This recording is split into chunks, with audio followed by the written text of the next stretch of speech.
Hello there, everyone. Welcome to Nightmare Narratives. I am your storyteller, and I'm here to guide you tonight. I know many of you use these videos to drift off to sleep, so before we begin, take a moment to like this video and subscribe to our channel. I'm always curious. Where are you watching from and what time is it in your part of the world? Now find your cozy spot and relax. My name is Bobby Ray McClellan. I'm 42 years old, and tonight I'm hunting my own flesh and blood through these dark mountains. It's Halloween 1988, and my nephew Billy's been missing for 3 days now. But this ain't no regular search party. I know exactly what happened to him. Same thing that happened to my grandpa back in the 30s. Same curse that's followed our family for generations. The air feels wrong tonight. It's October in Tennessee. Should be cool, maybe even a frost by now. Instead, it's hot as July. Must be nearly 95 degrees, even though it's close to midnight. My shirt sticks to my back as I follow Beauregard, my old hound dog, through the woods. That dog knows something I don't. He's leading me straight toward the old family cemetery, his nose never lifting from the ground. "What you got, Beau?" I whisper, my rifle heavy in my hands. Silver bullets ain't cheap, but they're the only thing that'll work on a McClellan when the change takes hold. The forest is too quiet. No crickets, no owls, nothing but Beauregard's panting and my boots crunching on dead leaves. Something's scared everything away. 3 farms lost livestock this week, cows torn to pieces, chickens gone, all owned by families with Cherokee blood, families whose ancestors were pushed out by my great-great-grandpa back in 1838. That's when I knew the curse was back. I try my radio again, hoping to reach the sheriff, but all I get is static and then, God help me, a voice that's been dead for 100 years. "Bobby Ray," it crackles, sounding just like the recordings of my great-great-grandpa. "The boy needs teaching. Time for family reunion."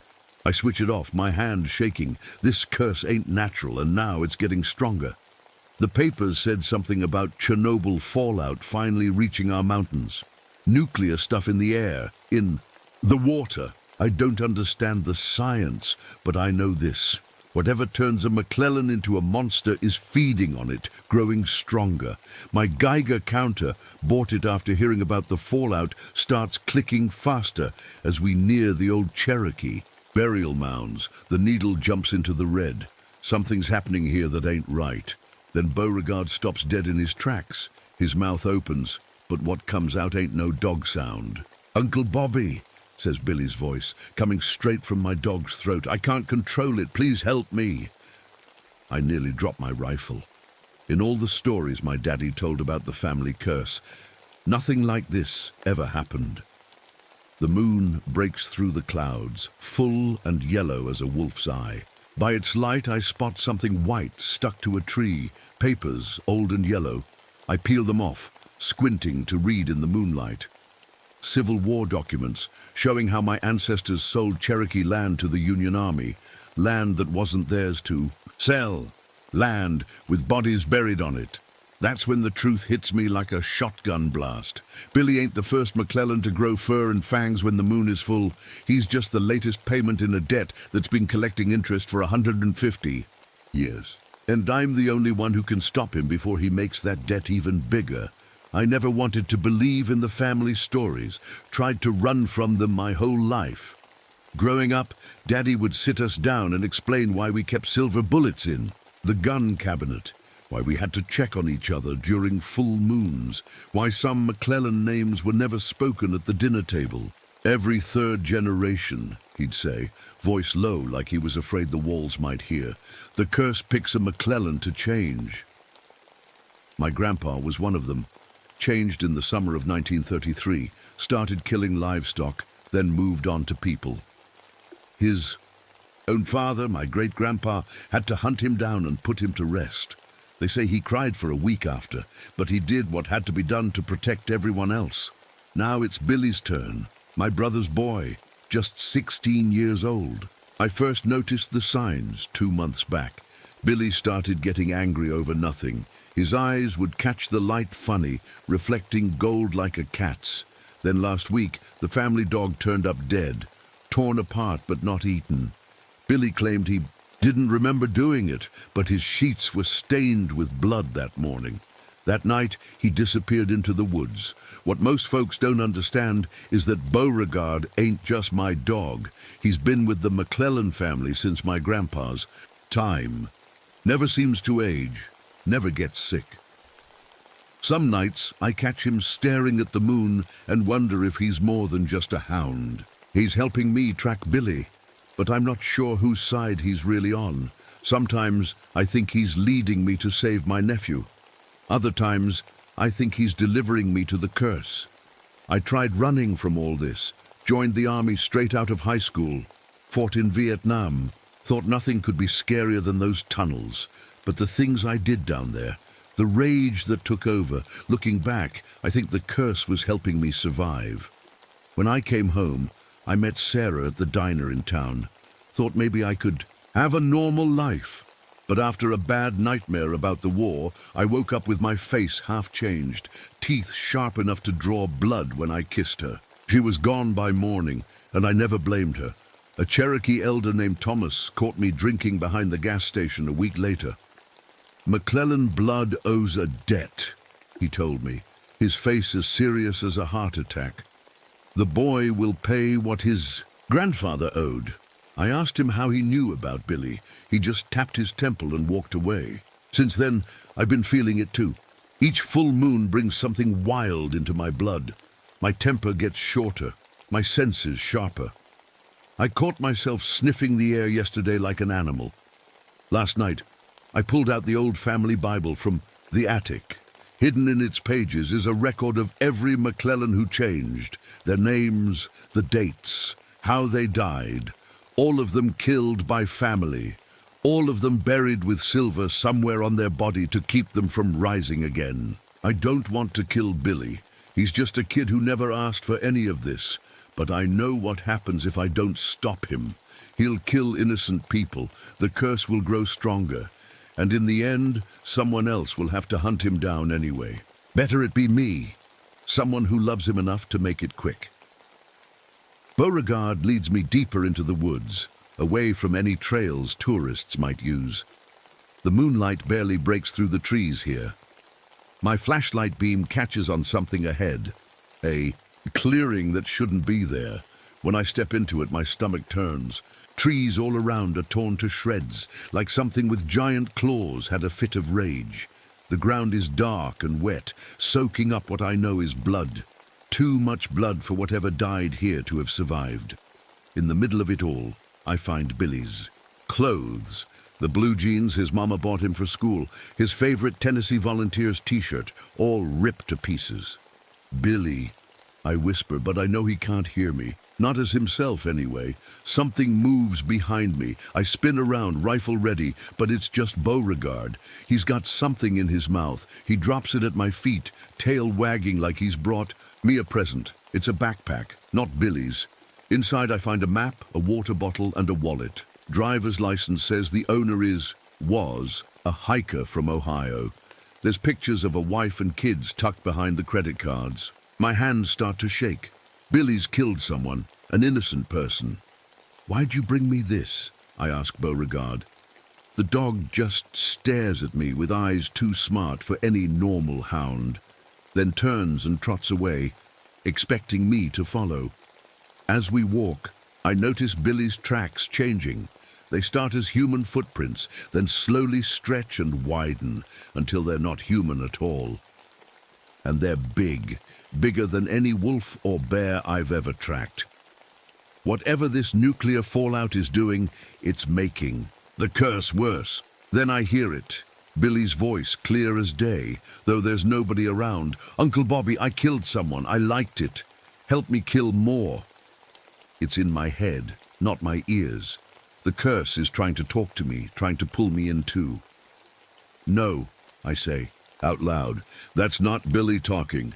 We reach a part of the mountain I've never seen before, though I've hunted these woods all my life. The trees thin out, and I find myself standing at the edge of a dip in the land, like a giant scoop was taken out of the mountain. My flashlight shows what's in that dip, and my blood goes cold. Bones.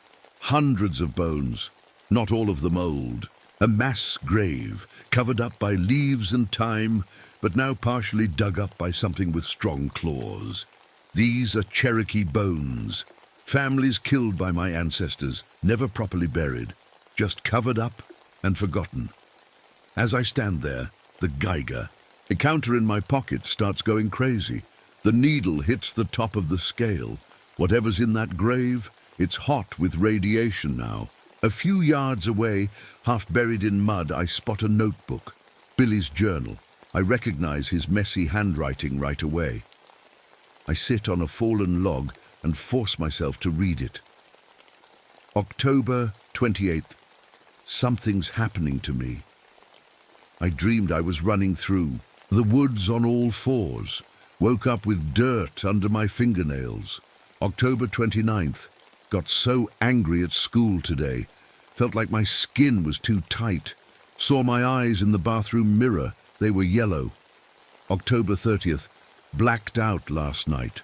Woke up in the woods. Our dog was dead. I think I did it. God help me. The last entry makes my hands shake so bad I almost dropped the book. October 31st. There's something inside me. It took over. I remember everything it did. A kid was camping with his parents. Native American family. I watched them for hours. When the boy went to pee in the woods, I ate him. But the worst part is, I liked it. It felt right, like I was supposed to kill him. Like his fear was feeding something hungry inside me. I can't stop it. If you find this, Uncle Bobby, please kill me. I closed the book, feeling sick. This is worse than I thought. The curse isn't just turning Billy into a monster. It's making him hunt specific people. Cherokee descendants. Looking closer at the grave, I noticed something strange. The older bodies are just bones, but there are fresher ones too. Some look only years old, not centuries. This has been happening for generations. McClellan werewolves have been hunting Cherokee people for 150 years, bringing their bodies here. When I look in a puddle of rainwater, my own reflection scares me. My eyes have a yellow tint in the moonlight. My teeth look sharper. My face a little longer than it should be. The curse isn't just after Billy. It's coming for me too. As I stand to keep moving, the air around me gets cold all of a sudden. Shapes like smoke drift up from the grave, taking human form for just a second before dissolving again. My radio crackles to life in my pocket, though I never turned it back on. Through the static, I hear voices, dozens of them, speaking together. Send us the boy. I'm still staring at my radio when a howl splits the night, not like any wolf or coyote I've ever heard. It's deeper, louder, like it's coming from something bigger than anything that should be in these mountains. Beauregard's ears perk up, and he starts whining, tail between his legs. Is that him, boy? Is that Billy? The dog looks at me with sad eyes, then turns and runs toward the sound. I follow, my heart pounding so hard I can feel it in my throat. We come to a clearing bathed in moonlight. And there, standing at the center, is something that makes my blood freeze. It looks like a wolf, but all wrong. It stands on two legs, towering at least 9 feet tall. Its body is covered in thick, dark fur, matted with blood and dirt. Muscles bulge under its skin like it's been lifting weights. Claws, as long as hunting knives, extend from massive paws. But the eyes, God help me, the eyes are Billy's. Bright blue, scared, and very human in that monster's face. When those eyes lock onto mine, the creature stops moving. Billy? My voice shakes. That you in there, boy? The beast's mouth opens, showing teeth that could snap a deer's spine in one bite. But what comes out is my nephew's voice, strained like he's fighting for every word. Uncle Bobby. It hurts. Everything hurts. I raise my rifle, but I can't seem to aim it right. This is my brother's son. The boy I taught to fish and hunt. I'm trying to fight it. Billy's voice says, though the monster's body is trembling, claws flexing like it wants to attack. But it's getting stronger. The hunger, it's all I can think about. Before I can answer, something rushes past me. A deer, but moving with purpose, eyes glowing with an unnatural light. It charges straight at me, not at Billy. I barely dodge, in time firing a shot that misses completely. More animals emerge from the trees, raccoons, opossums, even birds diving from branches, all with the same glowing eyes, all attacking me instead of running from the monster in the clearing. They're with me, Billy says, but his voice is changing, getting deeper. The Cherokee spirits. They control the animals now. They're helping me hunt. Beauregard starts growling, not at Billy, but at me.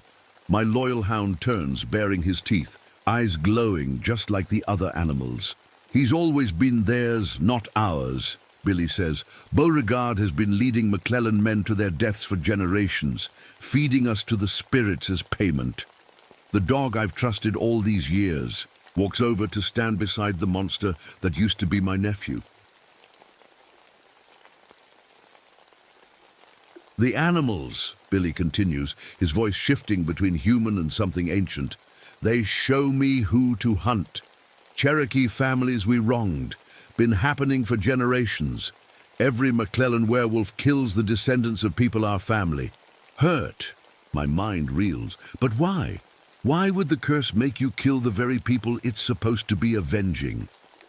Billy's monstrous form shudders, and for a moment I see images in my head, like memories but not my own. McClellan men across generations, transformed into beasts like Billy, hunting down Cherokee families, their blood feeding something dark and hungry in the ground of these mountains. The curse doesn't avenge them, Billy says. It feeds on them, on their fear and pain, and the nuclear stuff in the ground is making it stronger than ever. The Geiger counter in my pocket is going wild now, the clicking so fast it's almost a solid tone. Whatever radiation leaked into these mountains is changing the curse, supercharging it. I can feel myself getting stronger, Billy says. Bullets can't hurt me anymore. I heal too fast, and I can talk to the others now. Others? The word barely makes it past my lips. As if in answer, howls rise from all around us, different directions, different voices. Yellow eyes appear in the darkness between trees. More werewolves. The family is coming, Billy says. Cousins from Kentucky, second uncles from North Carolina, anybody with McClellan blood. The curse is calling them all here tonight. I back, away as dark shapes move at the edge of the clearing, massive wolf-like creatures, some bigger than Billy, others smaller but just as deadly, all with human eyes in monstrous faces. A tall, ancient-looking werewolf steps forward. Something about his eyes reminds me of old photos of my great-grandfather. They've been doing this for generations, Billy says, but I'm different. I remember who I kill, I see their faces, and I know why I'm choosing them. Why? Why them specifically? Because they're trying to protect the burial grounds. Because they remember what our family did. Because their blood tastes like justice. I feel sick. All these years, I thought the curse was punishment for what our ancestors did. But it's worse. It's continuing their work, hunting down the people they tried to destroy. An old Cherokee man steps out from behind the trees. Not a werewolf, just a man. I recognize him. Thomas, the elder who warned me about Billy. But now, there's something different about him. His eyes glow like the animals. And when he speaks, it's with many voices at once. Give us the boy willingly, the voices say through Thomas's mouth, and your line ends clean. Resist, and the curse continues forever. As he speaks, I feel something changing in my own body. My senses sharpen, my muscles burn. My face stretches with pain as teeth too big for a human mouth push against my gums. The transformation that's been threatening all night is finally happening. Being this close to Billy, to the curse in its full power, has pushed me over the edge. It's happening to you too, Billy says, and for a moment he sounds like my nephew again, scared, confused. "Uncle Bobby, I can't stop hunting. Make it stop, please make it stop." Pain rips through my body as bones crack and stretch. My hands curl into claws. I can feel fur pushing through my skin, like thousands of needles. But my mind stays clear, clearer than it's been in years. Now I understand. The curse doesn't just take over. It shows you the truth, then lets you choose what to do with it. Thomas, still speaking with the voices of many Cherokee spirits, steps closer. "Decide now, Bobby Ray McClellan. Give us the boy, or watch your entire family become what you fear." The other werewolves, my distant relatives, all drawn here by the curse, growl and pace around the clearing. Some look like they've been wolves for years. Others seem newly changed, still awkward in their monstrous bodies. I look at Billy. Behind those monster eyes, my nephew is still in there fighting. "What happens if I give him to you?" I ask Thomas. "His blood will seal the debt. The curse ends with him."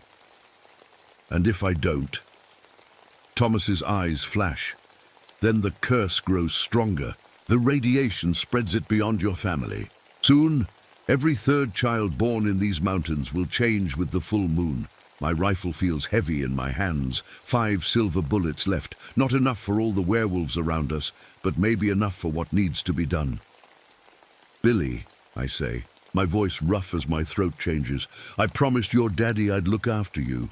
"Then help me," he begs. "Don't let me hurt anyone else." Before I can answer, Beauregard lunges, not at Billy, but at me. His teeth sink into my arm, forcing me to drop the rifle. The loyal dog I trusted is trying to protect Billy from what I might do. With strength I didn't know I had, I grab Beauregard by the scruff. The dog yelps and twists, teeth bared. For a moment I see a shimmer around him, like a ghost overlapping his body. This dog has been with my family for generations, never aging, never dying. "I'm sorry, old friend," I whisper, and snap his neck with one quick twist. A howl of rage comes from Billy as I pick up my rifle again. He charges at me, but halfway across the clearing he stops, fighting himself. "Do it," he growls. "Kill me before I hurt more people. Don't let me become like great-grandfather." The Geiger counter in my pocket is screaming now. The ground beneath us glows with a faint blue light. Whatever nuclear poison fell on these mountains is reaching some kind of peak, feeding the curse, making it spread. One of the other werewolves, a huge grey one with a scar across its muzzle, leaps at me. Before I can raise my rifle, Billy intercepts it, the two massive creatures crashing together in a fury of claws and teeth. "Run, Uncle Bobby!" Billy shouts between snarls. But I don't run. Instead, I take aim. The silver bullet catches the grey. Werewolf in the chest. It falls, body already changing back to human. Some cousin I probably met at a family reunion years ago. More of them attack, and Billy fights them off, protecting me while I fire. 2 more shots, 2 more werewolves down, but with each one I kill, I feel the curse growing stronger in me. My bones are nearly done changing, my senses sharper than any human's should be, the hunger rising. "It's not working," I tell Thomas. "Killing them just moves the curse around." The old Cherokee nods. "Because they're not giving themselves willingly. The boy must choose to end it." Billy stands in the middle of the clearing, covered in blood, some his, some from the other werewolves. His massive chest heaves with each breath. "I choose," he says, his voice more human than wolf now. "I choose to end it." He walks toward Thomas, but the remaining werewolves move to stop him. Billy fights them off one by one, his movements getting slower as wounds open across his body. I raise my rifle one last time, 2 bullets left. "Billy," I call, "look at me." He turns, his blue eyes finding mine across the clearing. "I'm proud of you, son," I say, and I pull the trigger. The silver bullet hits him square in the chest. Billy doesn't howl or scream. Instead, a look of peace crosses his monstrous face as he falls to his knees. As his body slumps to the ground, a sound like thunder rolls across the mountains. The remaining werewolves freeze, then begin to change. Fur receding, bodies shrinking back to human. Thomas walks to Billy's body, kneels beside it, and places a hand on his chest. "The debt is paid," he says, his voice now just his own. He gave himself willingly. The blue glow in the ground fades. My Geiger counter goes quiet. The radiation that was feeding the curse seems to dissipate like morning fog. I look down at my own hands, expecting to see claws and fur. Instead, they're just hands, human hands. The pain in my body is gone. The change has stopped. "It's over," I ask, not quite believing it. Thomas nods. "For most of you, yes. The curse is broken. The spirits have their justice. Most of us." The old man looks at me with sad eyes. "You fired the shot that freed him. You made the choice. That binds you to these mountains now. I understand then. I'm not free. The curse has changed, not ended. I will live with this wolf inside me, not fully human, not fully beast. What am I supposed to do now?" I ask. "These burial grounds need a guardian," Thomas says. "Someone to keep people away, someone to hunt any others who might prey on my people." I look around at the other McClellan men and women, now fully human again, confused and frightened. "And them? They're free to go. But you might want to warn them. The curse may be broken, but the memories remain. Our spirits will be watching." The others gather their tattered clothes and begin to leave, casting fearful glances back at me, at Billy's body, at the old Cherokee man. I stay. That was 37 years ago. I still roam these mountains every full moon, keeping watch over the Cherokee burial grounds. I don't fully change, not like Billy did, but I'm not fully human either, something in between. Beauregard's ghost keeps me company some nights, no hard feelings between us now. He helps lead lost hikers away from the dangerous parts of the mountains. And every Halloween, when the barrier between worlds is thinnest, I see Billy. Not as the monster he became, but as the 16-year-old boy he was, sitting on his favorite rock by the creek, fishing pole in hand, smiling that crooked smile of his. "You did right by me, Uncle Bobby," he always says before he fades with the morning light. I hope he's right. Lord knows, I tried. They say the nuclear stuff is finally clearing from these mountains. The Cherokee spirits rest easier now. And as far as I know, no other McClellan has shown signs of the curse, but on cold nights when the moon is full, I still patrol these woods, silver rifle in hand, just in case. Some debts, once paid, need to stay that way.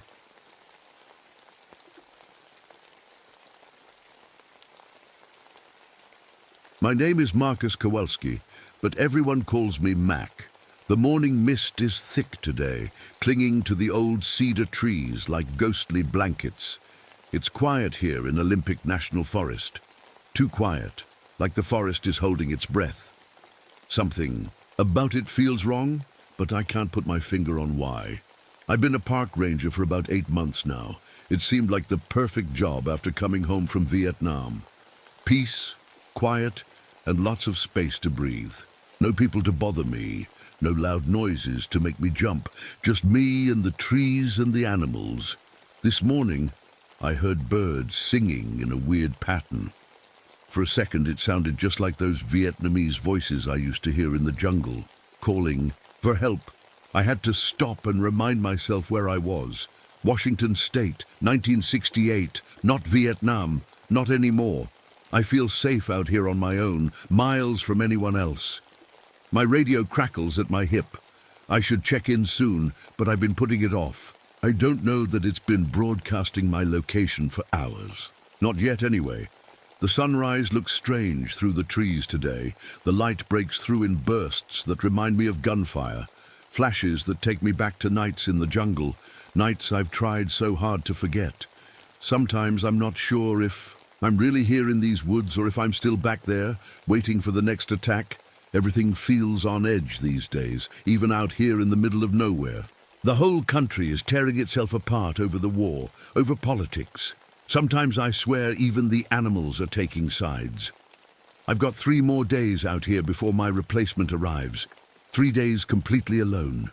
My emergency beacon stopped. Working yesterday, just to equipment failure, I told myself. I didn't think much of it then.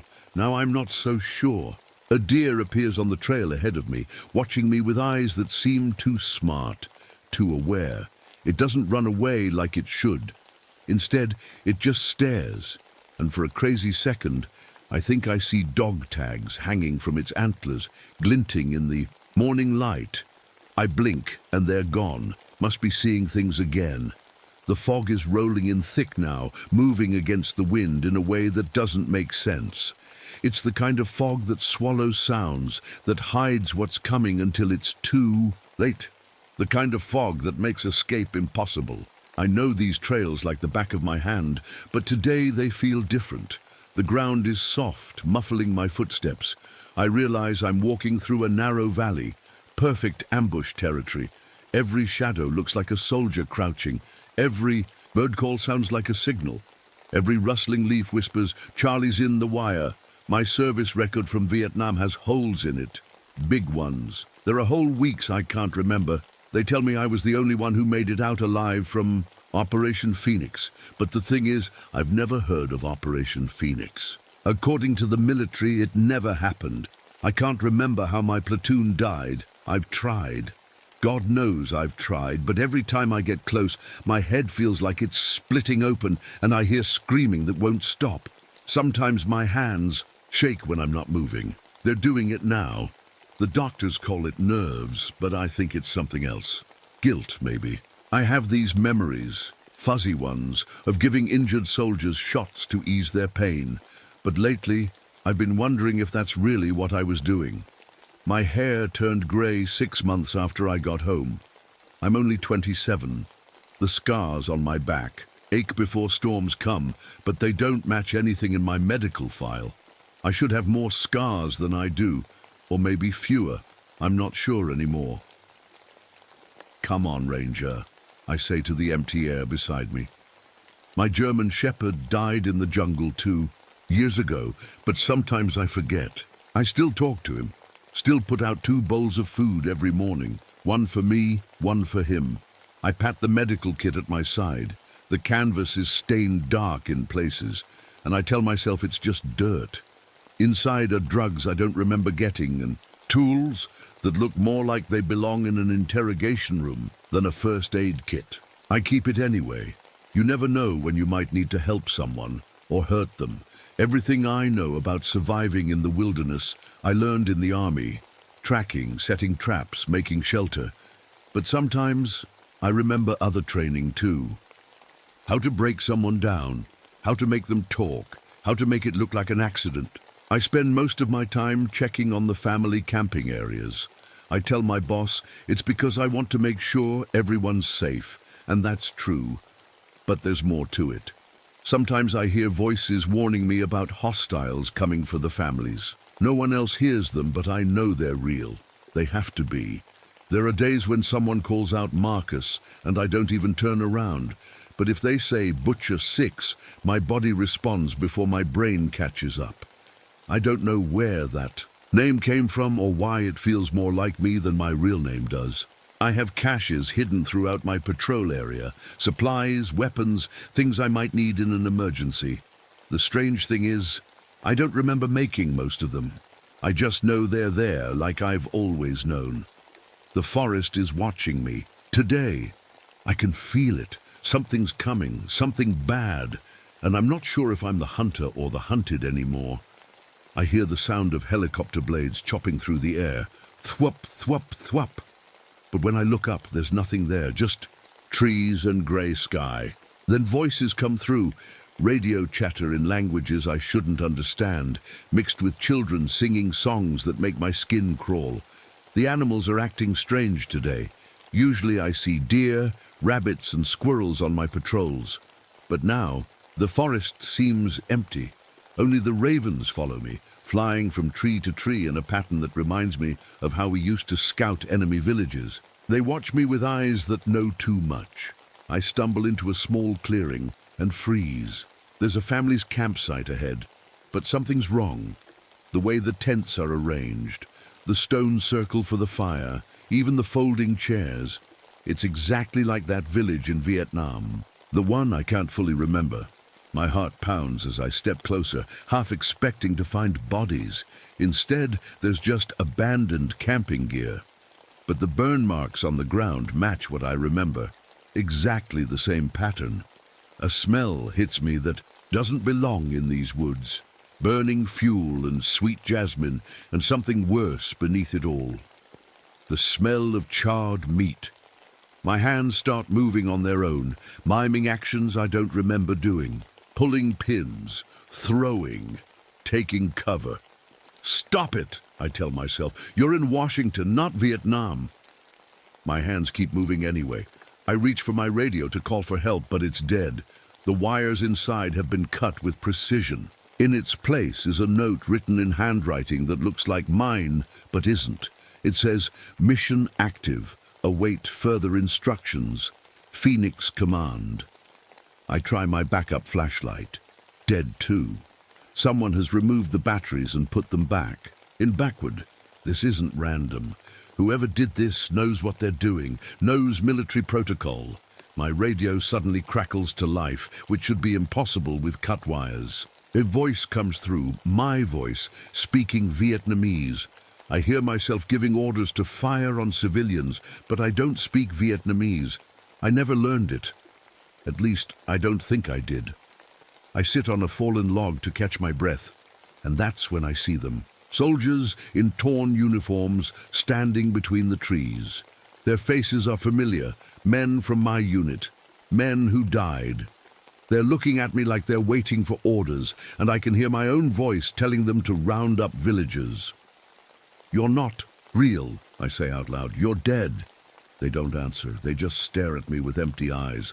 I turn away and almost step on a dead raccoon. Then I notice more. Squirrels, birds, even a deer, all laid out in neat rows with little metal tags on them, like a body count. I pick up one of the tags and read a name. Maria Nguyen, age 8. I've never met anyone by that name, but somehow I know exactly what she looked like. What her voice sounded like when she begged me to stop. The air changes, becoming thick and hard to breathe. It smells like the chemicals they used to drop from planes. My vision blurs, and suddenly I'm not in the forest anymore. I'm standing in a burning village, holding a flamethrower. Children are running and screaming. I'm laughing. I blink, and I'm back in the forest. But I'm on my knees now, gasping for air. I need to get back to the ranger station. I take a trail. I've walked 100 times, but it doesn't lead where it should. Instead, I find myself in a small village with thatched huts. People are cooking dinner outside. They look up when they see me, and they smile. "We've been waiting for you," a woman says in perfect English. "Dinner is almost ready." Her face shifts between a Vietnamese woman I think I killed and a tourist I helped last week. I back away, turn, and run. The trail changes again, bringing me back to the woods I know. But nothing feels right anymore. The trees are too tall, the shadows too dark, and everywhere I look, I see faces watching me from behind leaves and rocks. I reach for my canteen and take a long drink. The water tastes metallic, like blood. I spit it out and check inside. It's just water, clean and clear. But the taste of blood stays in my mouth. Night is coming soon. I need to find shelter, somewhere safe. But I'm not sure anywhere is safe anymore. Not with what's following me, not with what's waiting in the dark. The worst part is, I'm starting to think the real danger isn't something out there in the forest. I think it's me. I find a small stream and splash cold water on my face. When I look down at my reflection, I jump back. The face staring back isn't mine. Or it is, but wrong. I'm wearing an officer's cap I don't own, and there's blood splattered across my cheeks and forehead. I touch my face. It's clean. I look again, and my normal reflection is there. But for a second, I saw something else. I saw the monster. I walk, I feel eyes on me, not animal eyes, human eyes. They follow me from the trees, from the rocks, from the clouds above. I know those eyes. They belong to people I've met before, people who aren't alive anymore. Leave me alone, I whisper, but the feeling gets stronger. Then I see a child standing in the middle of the path. A little Vietnamese girl in a white dress. She's missing an arm. Behind her appears an American soldier with a hole where his heart should be. Then a family I gave directions to last month, their camping gear still on their backs, but their eyes empty and accusing. "Why did you kill us?" the little girl asks in my voice, my exact voice coming from her small mouth. "I didn't," I say, but my hands shake because part of me knows that's a lie. "You did," says the soldier also in my voice. "You killed all of us." I pull my gun and fire at them. The bullets pass right through and thud into trees behind them. They don't even blink. More appear now, a circle of people surrounding me. Some in Vietnamese clothing, some in American uniforms, some in hiking gear, all staring, all speaking with my voice, all telling me things I did to them. "You injected me with air while I was sleeping," says a young soldier. "You told everyone. I died of my wounds. You poured gasoline on our hut and watched us burn," says an old woman. "You strangled me when I asked for directions," says a young man in a University of Washington t-shirt. I cover my ears, but I can still hear them. They know everything about me, every move I'll make, every path I'll take, every lie I tell myself, because they are me. They're the parts of me I've been running from. "Your name is Marcus Kowalski," they say together.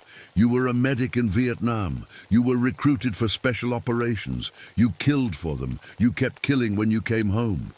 "No," I say, but my denial sounds weak, even to me. They start reciting names, ages, and last words, details only a killer would know. "Maria Nguyen, age 8. Please don't hurt my baby brother." "Private James Miller, age 19. I think I'm getting better, Doc." "Sarah Collins, age 22. Can you point me to the Ho River Trail?" I run, crashing through underbrush, not caring about the noise I'm making. The voices follow me. The forest itself seems to be speaking now, each tree a witness, each gust of wind carrying testimony against me. I trip over a root and fall, hard. When I look up, there's just one figure standing over me now. A Vietnamese man about my age, wearing a park ranger uniform just like mine. "Who are you?" I ask. "I'm the one you couldn't kill," he says. But now he's speaking in his own voice, not mine. "I've been following you for a long time, Butcher 6. "I don't know what you're talking about," I say, but the denial feels hollow. "You were the butcher of my village. You were the one who gave the orders. Then you came back to America and pretended to be normal. But you couldn't stop killing, could you?" Each word hits me like a physical blow. With each accusation, another piece of my mind cracks open, and memories I've kept locked away come flooding in. I remember now, not everything but enough. The special unit, the classified missions, the things we did in villages that never made it into any report. "You're not real," I tell him, but I'm less sure now. "I'm as real as your guilt," he says. "As real as the families you've been killing in these woods." And suddenly, I'm not sure which is the delusion. This man accusing me of murder or my entire life as a park ranger. What if I never left Vietnam? What if I never stopped killing? The man steps closer, and his face shifts between the Vietnamese, a villager and my own reflection, like we're two sides of the same coin. "It's time to remember everything," he says, and deep down, I know he's right. But I'm terrified of what I'll find when all the walls in my mind come down. I wake up in my ranger cabin. Sunlight streams through the window. For a moment, everything feels normal. Just another day in the forest. Then I notice the mud caked on my boots by the door, the scratches on my hands, the torn uniform. Last night was real, or at least something happened. I go to the bathroom mirror and look at myself hard. "Who are you really?" I ask my reflection.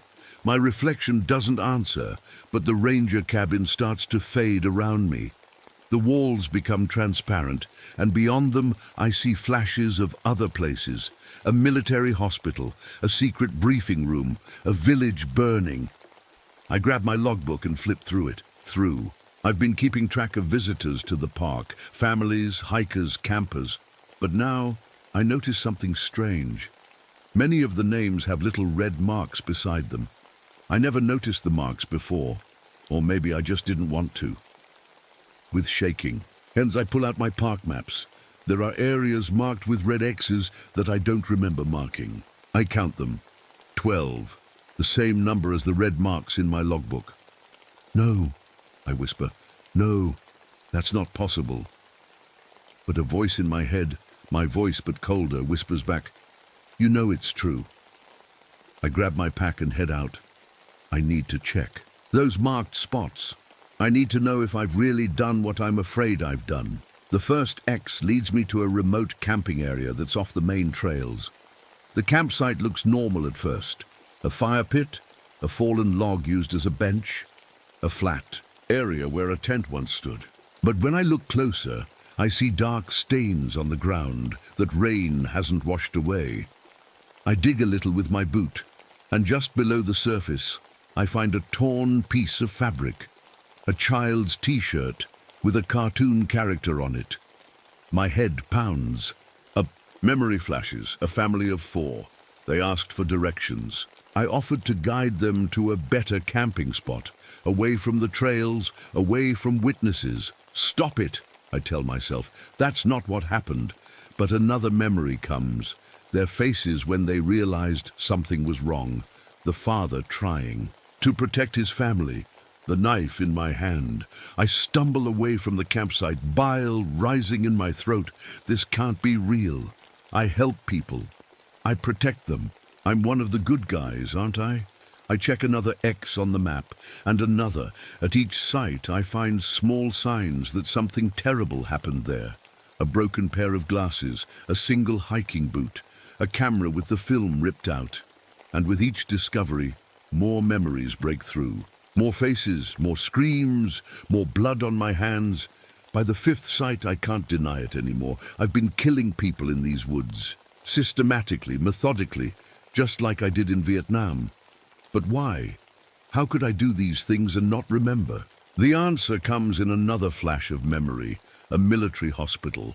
Doctors in suits instead of uniforms. Words like conditioning and trigger response and sleeper agent. I wasn't just a medic in Vietnam. I was something else. Something they created for deniable operations. A weapon they could point at targets and then put back on the shelf, with no memory of what it had done. And somehow, those conditioning patterns have been triggered here in the forest, making me see enemies where there are only innocent people. I sink to my knees in the dirt. What am I supposed to do now? Turn myself in? Hello, police. I think I've been murdering park visitors, but I don't fully remember because I'm a brainwashed military assassin. They'd lock me up forever, or worse. They'd hand me back to whoever programmed me in the first place. The Vietnamese man appears again, standing among the trees. But this time, I don't think he's a hallucination. He's too solid, too real. You're starting to remember, he says. That's good. Who are you? I ask again. Really? My name is Min, he says. I was 9 years old when you and your unit came to my village. I hid in a rice barrel while you killed my family and everyone else. I've spent the last 5 years tracking you down. To kill me? He shakes his head. To make you remember, to make you face what you did. Death would be too easy. I look at him, this man who has every reason to hate me. There are others, I say quietly. Other men like me. Other villages. I know, he says. You're going to help me find them. For the first time in years, I feel something like hope. Maybe I can't undo the terrible things I've done, but maybe I can stop others from doing the same. But first, I have to face the truth. All of it, even the parts I've been hiding from myself. There's one more X on the map, I tell Min. The biggest one. I think that's where it all comes together. He nods. Then that's where we need to go. As we walk deeper into the forest, I feel the walls in my mind crumbling. Every step brings more memories, more horror, more truth. And with each revelation, I'm less sure which is more frightening, the monster I've been running from, or the monster I truly am. Min and I hike for hours through the darkening forest. The last X on my map is in the deepest part of the park, a place where even experienced hikers rarely go. "How much do you remember now?" Min asks as we walk. "Pieces," I say, "like a broken mirror. I see parts, but not the whole picture." "At the village," he says, "you weren't like the other soldiers. You gave orders, you watched, you took notes." Another memory surfaces, a clipboard, a stopwatch, men in suits observing from a distance. "It was an experiment," I whisper as the realization hits me. They wanted to see how effective the conditioning was, if the soldiers would follow any order no matter how terrible. "And you were in charge," Min says. It's not a question. We reach a clearing as the sun begins to set. At first it looks empty, just a grassy space surrounded by ancient trees. Then I notice the ground isn't quite right. There are mounds and depressions that shouldn't be there. "This is it," I say, my voice shaking. "This is where I've been bringing them." As if responding to my words, the clearing changes before my eyes. The mounds take shape, becoming what they really are, shallow graves. And sitting or standing around them are ghostly figures, all my victims, both from Vietnam and from the park. They don't speak this time, they just watch, waiting. I look down at my hands and see they're covered in dirt and blood. My uniform is torn and filthy. How long have I been like this? How long have I been living two lives? Park ranger by day, killer by night. "I don't understand," I tell Min. "Why don't I remember doing these things? How can I kill people and then just go back to normal life?" "Your mind protects itself," he says. "It creates walls between the different versions of you. The killer doesn't remember being the ranger. The ranger doesn't remember being the killer. Until now," I say. He nods. "Until now." I walk to the center of the clearing. The ghosts, or hallucinations or memories, whatever they are, part to let me through. At the center is a freshly dug hole, a new grave, waiting. "I don't want to be this person anymore," I tell Min. "I don't want to hurt anyone else." "I believe you," he says, "but it's not that simple. The conditioning runs deep.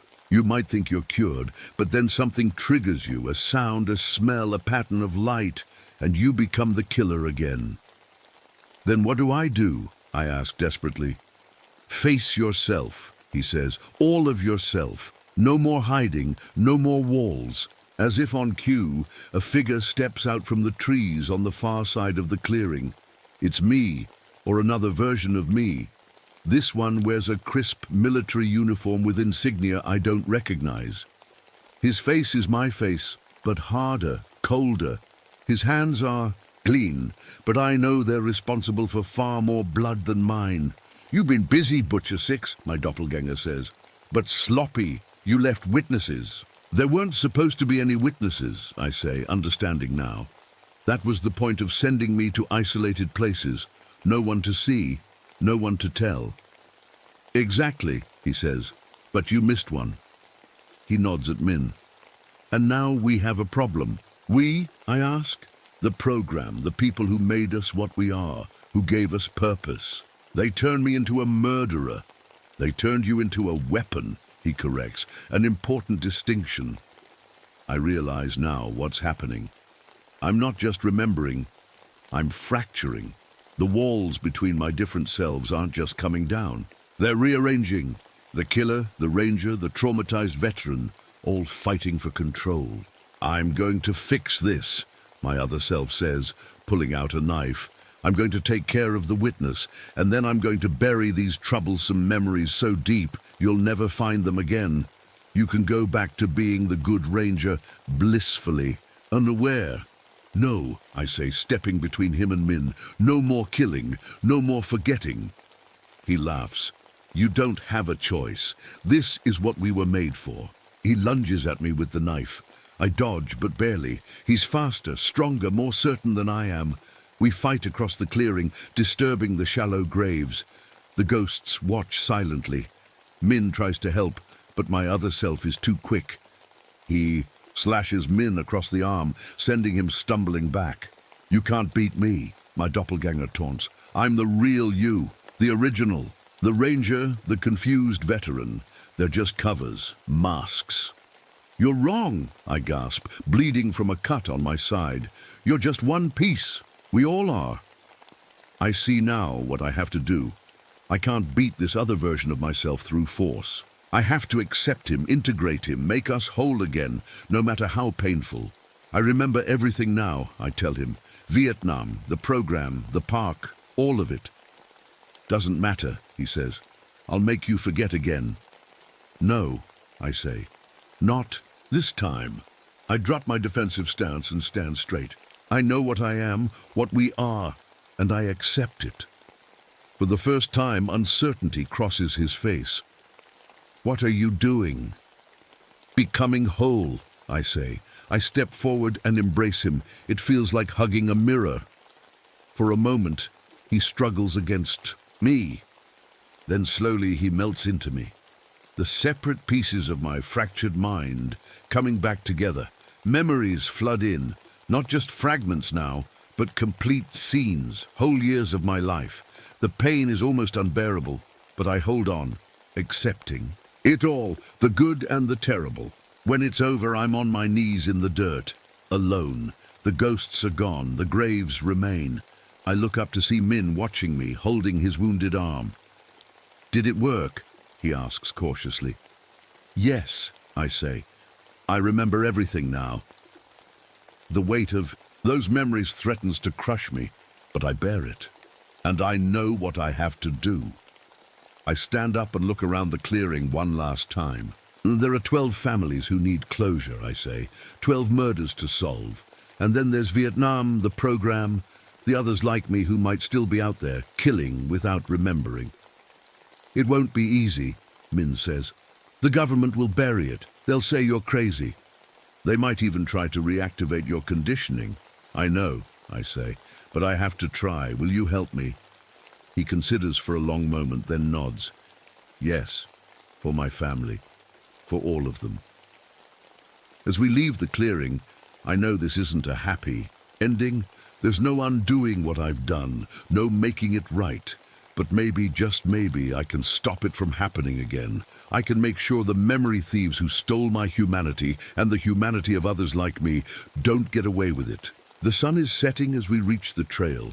Tomorrow, I'll turn myself in. I'll tell them everything. Some will believe me, most won't.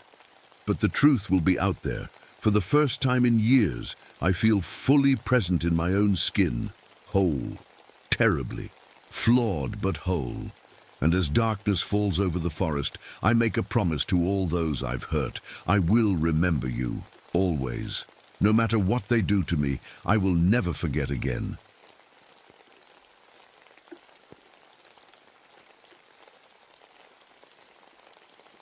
My name is Thomas Sterling, but everyone calls me Tommy. I've been a park ranger at Glacier National Park for 3 years now, and I thought I knew what winter could do. I was wrong. December hit us like God's own punishment this year. The blizzard came without warning, turning the world white in a matter of hours. It wasn't just any snow. This stuff burned when it touched bare skin and tasted like metal when it melted on my tongue.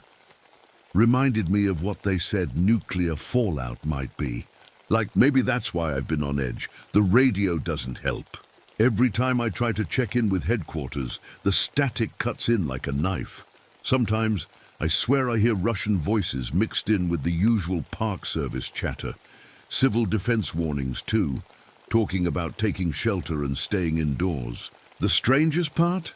There's always this breathing sound in the background, getting closer with each broadcast. I've turned my ranger station into something more like a bunker. Some might call it paranoid, but I call it prepared. canned food stacked to the ceiling, water purifiers, ammunition that no park ranger should legally have. When the bombs finally drop, and they will drop the way things are going with the Soviets, I'll be ready. It's 1983, and the whole country feels like it's holding its breath. President Reagan keeps talking tough about the evil empire, and every news report makes it sound like we're one button push away from the end. Out here in the wilderness, every strange sound could be the beginning of the end. Was that just the wind or the whistle of incoming missiles? Are those deer tracks deformed from radiation? My mind goes to dark places in the endless white. The cold does something strange to time. My watch runs backwards during the worst of the blizzards. I've checked it 3 times, even replaced the battery, but it happens without fail. Minutes stretch into hours when the temperature drops below 0. Sometimes I'll think I've been on patrol for an hour, only to return and find 10 minutes have passed. Other times, I blink and lose entire afternoons. I'm not the only one acting strange. Out here, last week I spotted a pack of white wolves moving through the valley. Not unusual for this area, except they were in perfect formation, like soldiers on patrol. When they looked at me, their eyes reflected something I recognized from my time. In the service, intelligence, purpose, training. Wolves don't move like that naturally.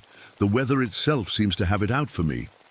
Every time I try to radio for help or report the strange things I've been seeing, the blizzard intensifies.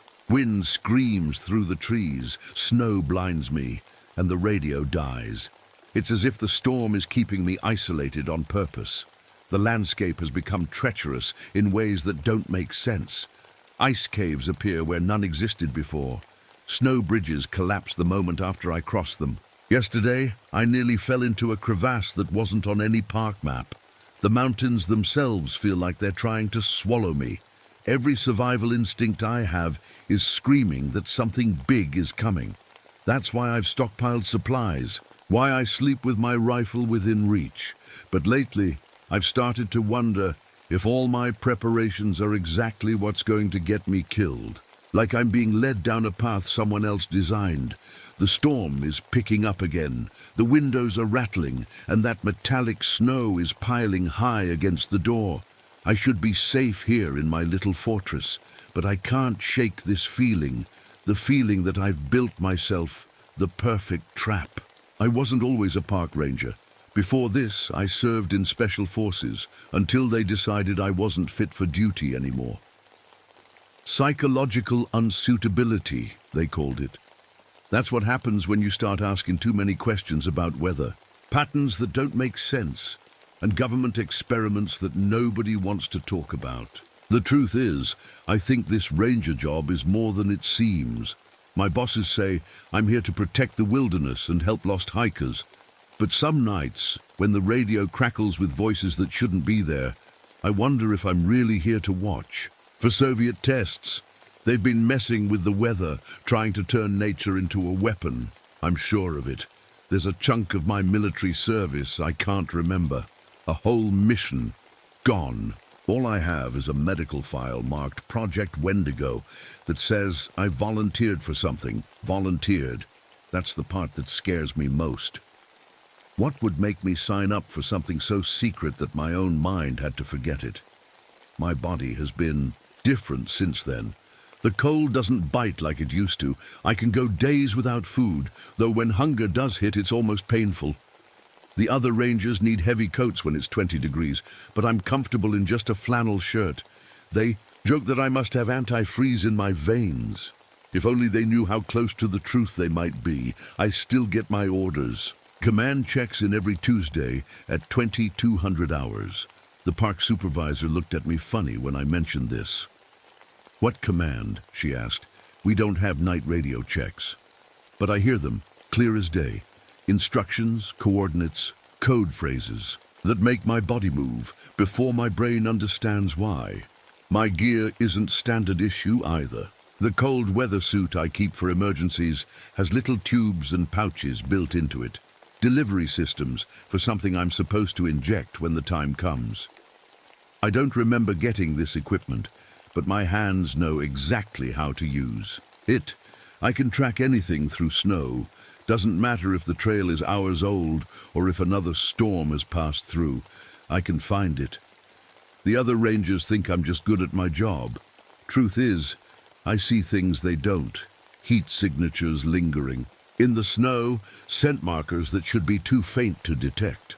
Sometimes I wake up miles from my cabin with no memory of how I got there, but a perfect awareness of how to get back. Every day, I record everything I see. Weather changes, animal movements, unusual tracks. I write it all down in my journals, then copy the important parts into coded messages that I send to a P.O. box in Maryland. Nobody ever writes back, but the box never gets full either. Someone's reading what I send. Sometimes people call me by names that aren't mine. A hiker last summer called me Frostbite before correcting himself, embarrassed. A Park Service helicopter pilot nodded at me and said, "Good hunting, Wendigo," like it was the most natural thing in the world. Neither of them seemed to notice their mistake, but the names echoed in my head like I should recognize them. I've built up enough supplies to survive nuclear winter. Radiation tablets, iodine, air filters, the works. But lately, I've been finding strange equipment mixed in with my survival gear. Syringes filled with blue liquid, a muzzle-like mask with filtration systems too advanced for civilian use, restraints that could hold something much stronger than a man. It's like I'm preparing for a different kind of disaster than the one I think is coming. The snow is getting deeper outside, 3 feet now and still falling. Command says to stay put, monitor the situation. The Rangers think the radio is down, but I hear the transmissions just fine. They're telling me the feeding season is about to begin. I just wish I knew what that meant. The radio started talking to me in my own voice last night. At first, I thought it was feedback or some kind of echo, but then I realized the words coming through weren't ones I was saying. It was me reporting on tests I don't remember doing, describing changes in the subject that sounded an awful lot like what's been happening to my body. Something else is wrong in the park.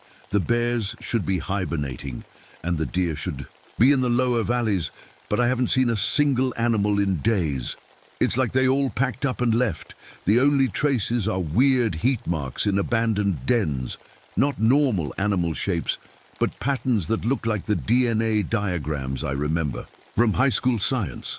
I found it yesterday, 5 miles north of my cabin, hidden behind a rock face that didn't look quite right. A metal door, painted to match the stone, with a keypad I somehow knew the code for. Inside wasn't a weather station like the sign claimed. It was a lab, clean and white and cold, with machines humming away even though nobody was there. And files, stacks of them with my name on top. Next to them were test tubes with samples labeled Sterling T Phase 3. I brought some of the snow back to test it. My cabin has a small kit for checking water quality, but it showed something else entirely. The snow is full of chemicals, stuff that doesn't belong in nature, the same blue liquid I found in those syringes. The report said it helps people handle extreme cold and reduces hunger. Exactly what I've been experiencing. Holding that test tube triggered something. Memories started coming back in flashes, sitting in an office with men in military uniforms, signing papers, a doctor explaining that I would be helping America prepare for survival in extreme conditions. Me nodding along, eager to serve my country, letting them inject me with something that burned worse than the coldest wind. My equipment is working against me now. The GPS keeps leading me in circles, always bringing me back to that hidden lab, no matter which direction I hike. The emergency beacon I'm supposed to use if I get in trouble, it doesn't call for help. I tested it, and instead of the rescue frequency, it broadcasts some kind of identification signal, like it's tagging me. The worst part was finding the tapes, voice recordings of therapy sessions I don't remember having. My voice, calm as can be, talking about hunger unlike anything I'd felt before.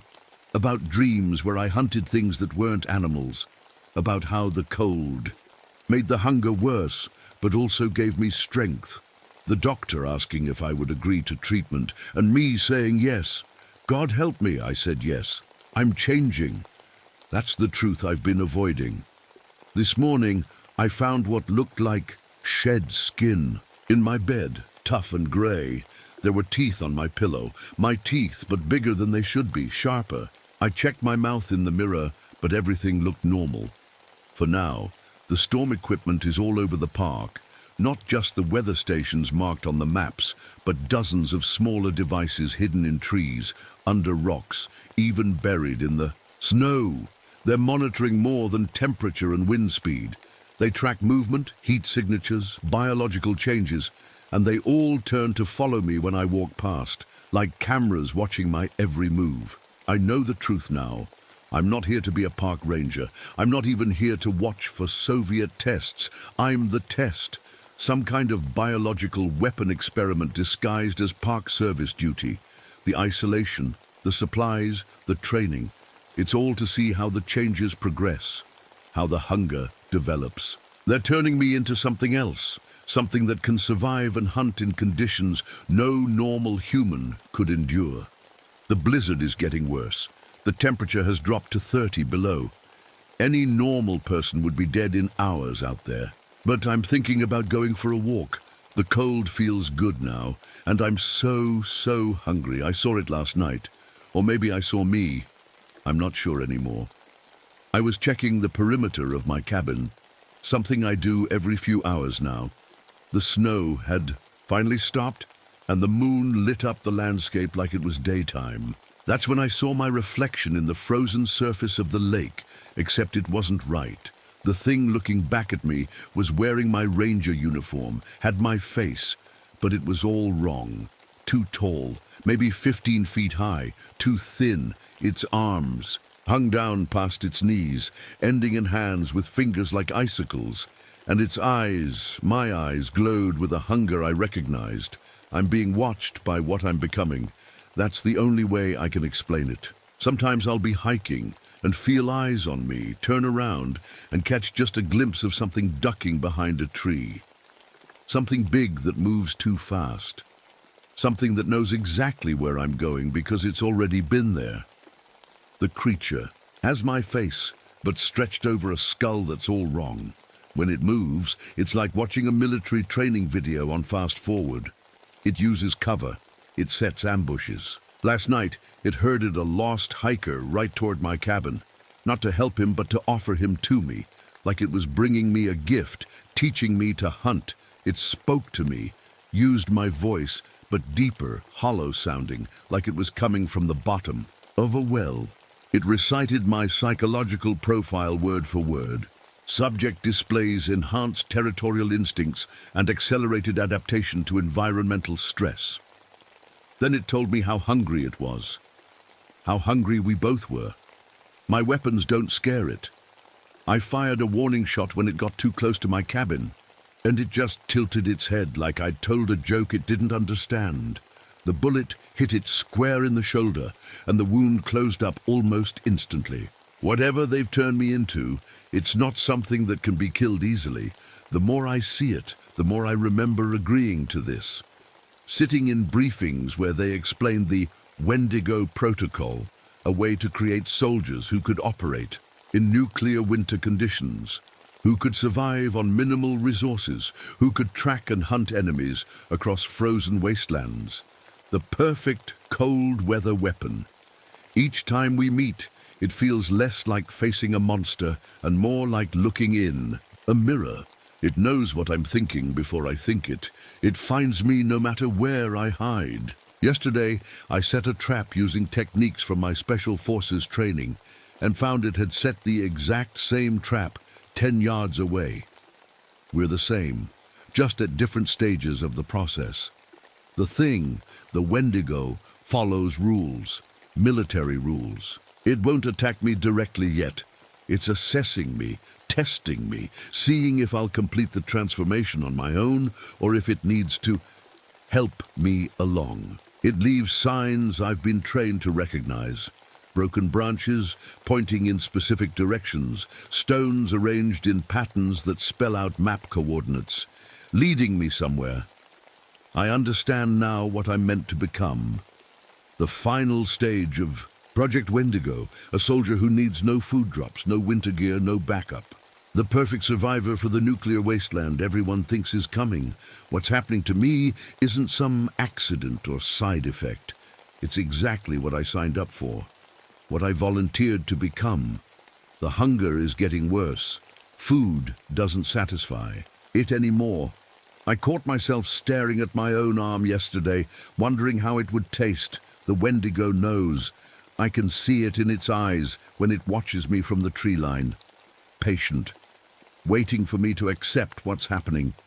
Command hasn't broadcast. In 3 days, the regular rangers can't get through because of the storm, but I know the silence is deliberate. They're waiting to see what I'll do now that I'm starting to understand, now that I'm starting to change. The final test has begun. The coordinates the Wendigo left me point to the hidden lab. I think it's time I went back there. Time to face what I'm becoming. The storm has died down enough to travel. I've packed my gear, what little I'll need. The cold doesn't bother me at all now. I'm leaving this recording in case someone finds my cabin. In case there's anything left of Tommy. Sterling, after tonight, the hunger is calling. The feeding season has begun. The hike to the lab should have taken hours in these conditions. I made it in 40 minutes. My legs carried me through snowdrifts like they were nothing. The cold air in my lungs felt good, right somehow. I didn't even need a flashlight. My eyes adjusted to the dark as if it were daylight. The lab door was already open when I arrived. Inside, emergency lights cast everything in a red glow. Someone had been here recently. Drawers pulled open. Files scattered across the floor. My files. Photos of my transformation over the past months. Charts showing chemical changes in my blood. Notes about my exceptional adaptation rate. On the main computer screen, a message flashed. Protocol choice required. Below it, 2 options.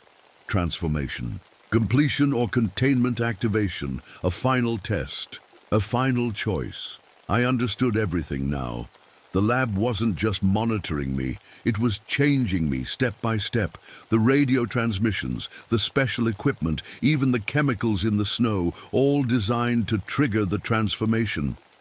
And now I had to decide, become the monster completely or destroy it. In the corner of the room was a cabinet of injections, the same blue liquid I'd found in my gear. According to the labels, they were what kept my enhanced abilities stable. Without regular doses, the changes would become unpredictable, painful.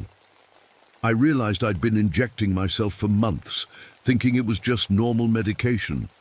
My hands had known what to do even when my mind didn't remember. The lights flickered, and I felt it before I saw it. The Wendigo was in the lab with me. My Wendigo. It moved with terrible grace. For something so large, sliding between equipment banks like smoke. In the red emergency lighting, it looked like something torn from a nightmare. My face stretched over a skull, too large, too inhuman, my ranger uniform hanging in tatters from its frame. Complete the protocol, it said in my voice. Become what you were meant to be. I backed away, bumping into a desk. My hands found a syringe of blue liquid. The hunger clawed at my insides, worse than ever before. I knew that one more injection would ease it, would help me complete the change. You volunteered, the Wendigo reminded me. You wanted to be the perfect survivor. Memories flooded back. The briefings, the procedures, the gradual changes. I had volunteered, believing I was helping create soldiers who could survive nuclear winter. I never understood I was becoming something else entirely, something that hungered for more than just survival. I can stop this, I said, my voice shaking. I can activate containment. The Wendigo tilted its head. You won't survive without the treatments. Your body is already past the point of return. It was right. I could feel it. the withdrawal already starting as my system craved the blue liquid. My skin felt too tight, my teeth too large for my mouth. I was changing whether I wanted to or not. The only question was whether I'd control it or let it control me. I lunged for the computer terminal, fingers flying over the keyboard. The Wendigo moved with incredible speed, but it didn't attack. It just watched, curious, testing me still. Containment protocol activated, the screen announced. Facility self-destruct in 5 minutes. The Wendigo's expression shifted, not anger, but something like approval. The final test, it said. Sacrifice. Alarms blared. Through the facility, red lights flashed as blast doors began to close. I had 5 minutes to escape, or I'd be buried with this place. But I couldn't leave, not if it meant the Wendigo would escape too, not if it meant others would suffer this fate. You think destroying this facility ends the program? The Wendigo's laugh was hollow. You're not the only one, Tommy, just the most successful. It moved closer, its body seeming to grow larger in the confined space. The transformation can't be stopped now. The explosion won't kill you. It will complete what the chemicals started. I backed away, looking for a weapon. Anything. My hand closed around a fire axe mounted on the wall. I won't become you, I said. You already are me, it replied. 3 minutes left. The hunger was overwhelming now, tearing at my insides. My skin felt like it was splitting along my spine. The Wendigo watched, patient, as I dropped to my knees, not attacking, just waiting. That's when I understood. This was the real test. Not whether I would transform, but whether I could be controlled afterward. Whether the perfect winter soldier would still follow orders once it became a monster. You were never going to kill me, I gasped through the pain. Command wants to know if I'll still obey. The Wendigo's smile stretched too wide across its face. The feeding season requires discipline, soldier. 2 minutes. The lab was starting to shake as the self-destruct sequence engaged. I staggered to my feet, axe in hand. Not to fight the Wendigo, but to smash the remaining samples, the computer banks, anything that held data about the project. Others will come, I said between swings. Other rangers, other soldiers. They already have, the Wendigo replied. Across the park system, across the northern border, all preparing for the winter that's coming. 1 minute. The room was destroying itself, ceiling panels crashing down, electrical fires breaking out in the equipment. Through the chaos, a final.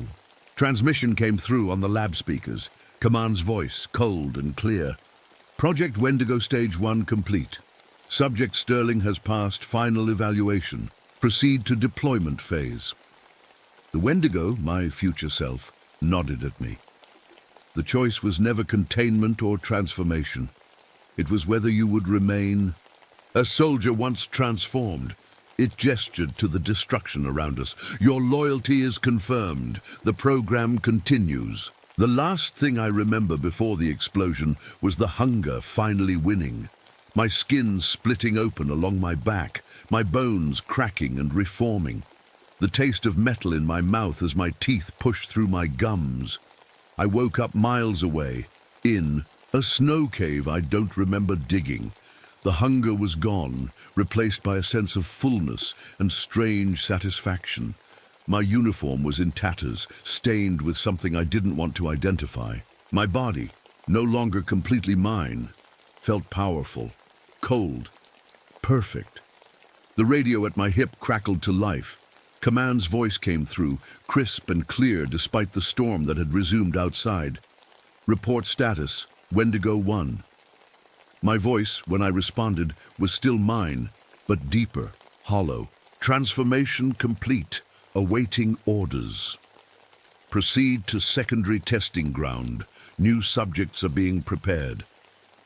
I stepped out into the blizzard, the cold air feeling like home against my new skin. In the distance, I could see lights. Another ranger station, another test subject. The feeding season had just begun, and somewhere, in what remained of my human mind, I knew that this report would be read. that others would learn about Project Wendigo, that they too would be asked if they would volunteer to survive what's coming. Would you?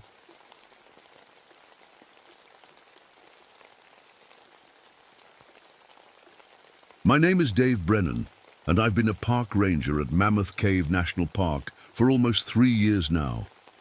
I still remember my first day underground, how the cool air wrapped around me like a blanket, how the silence felt like a friend.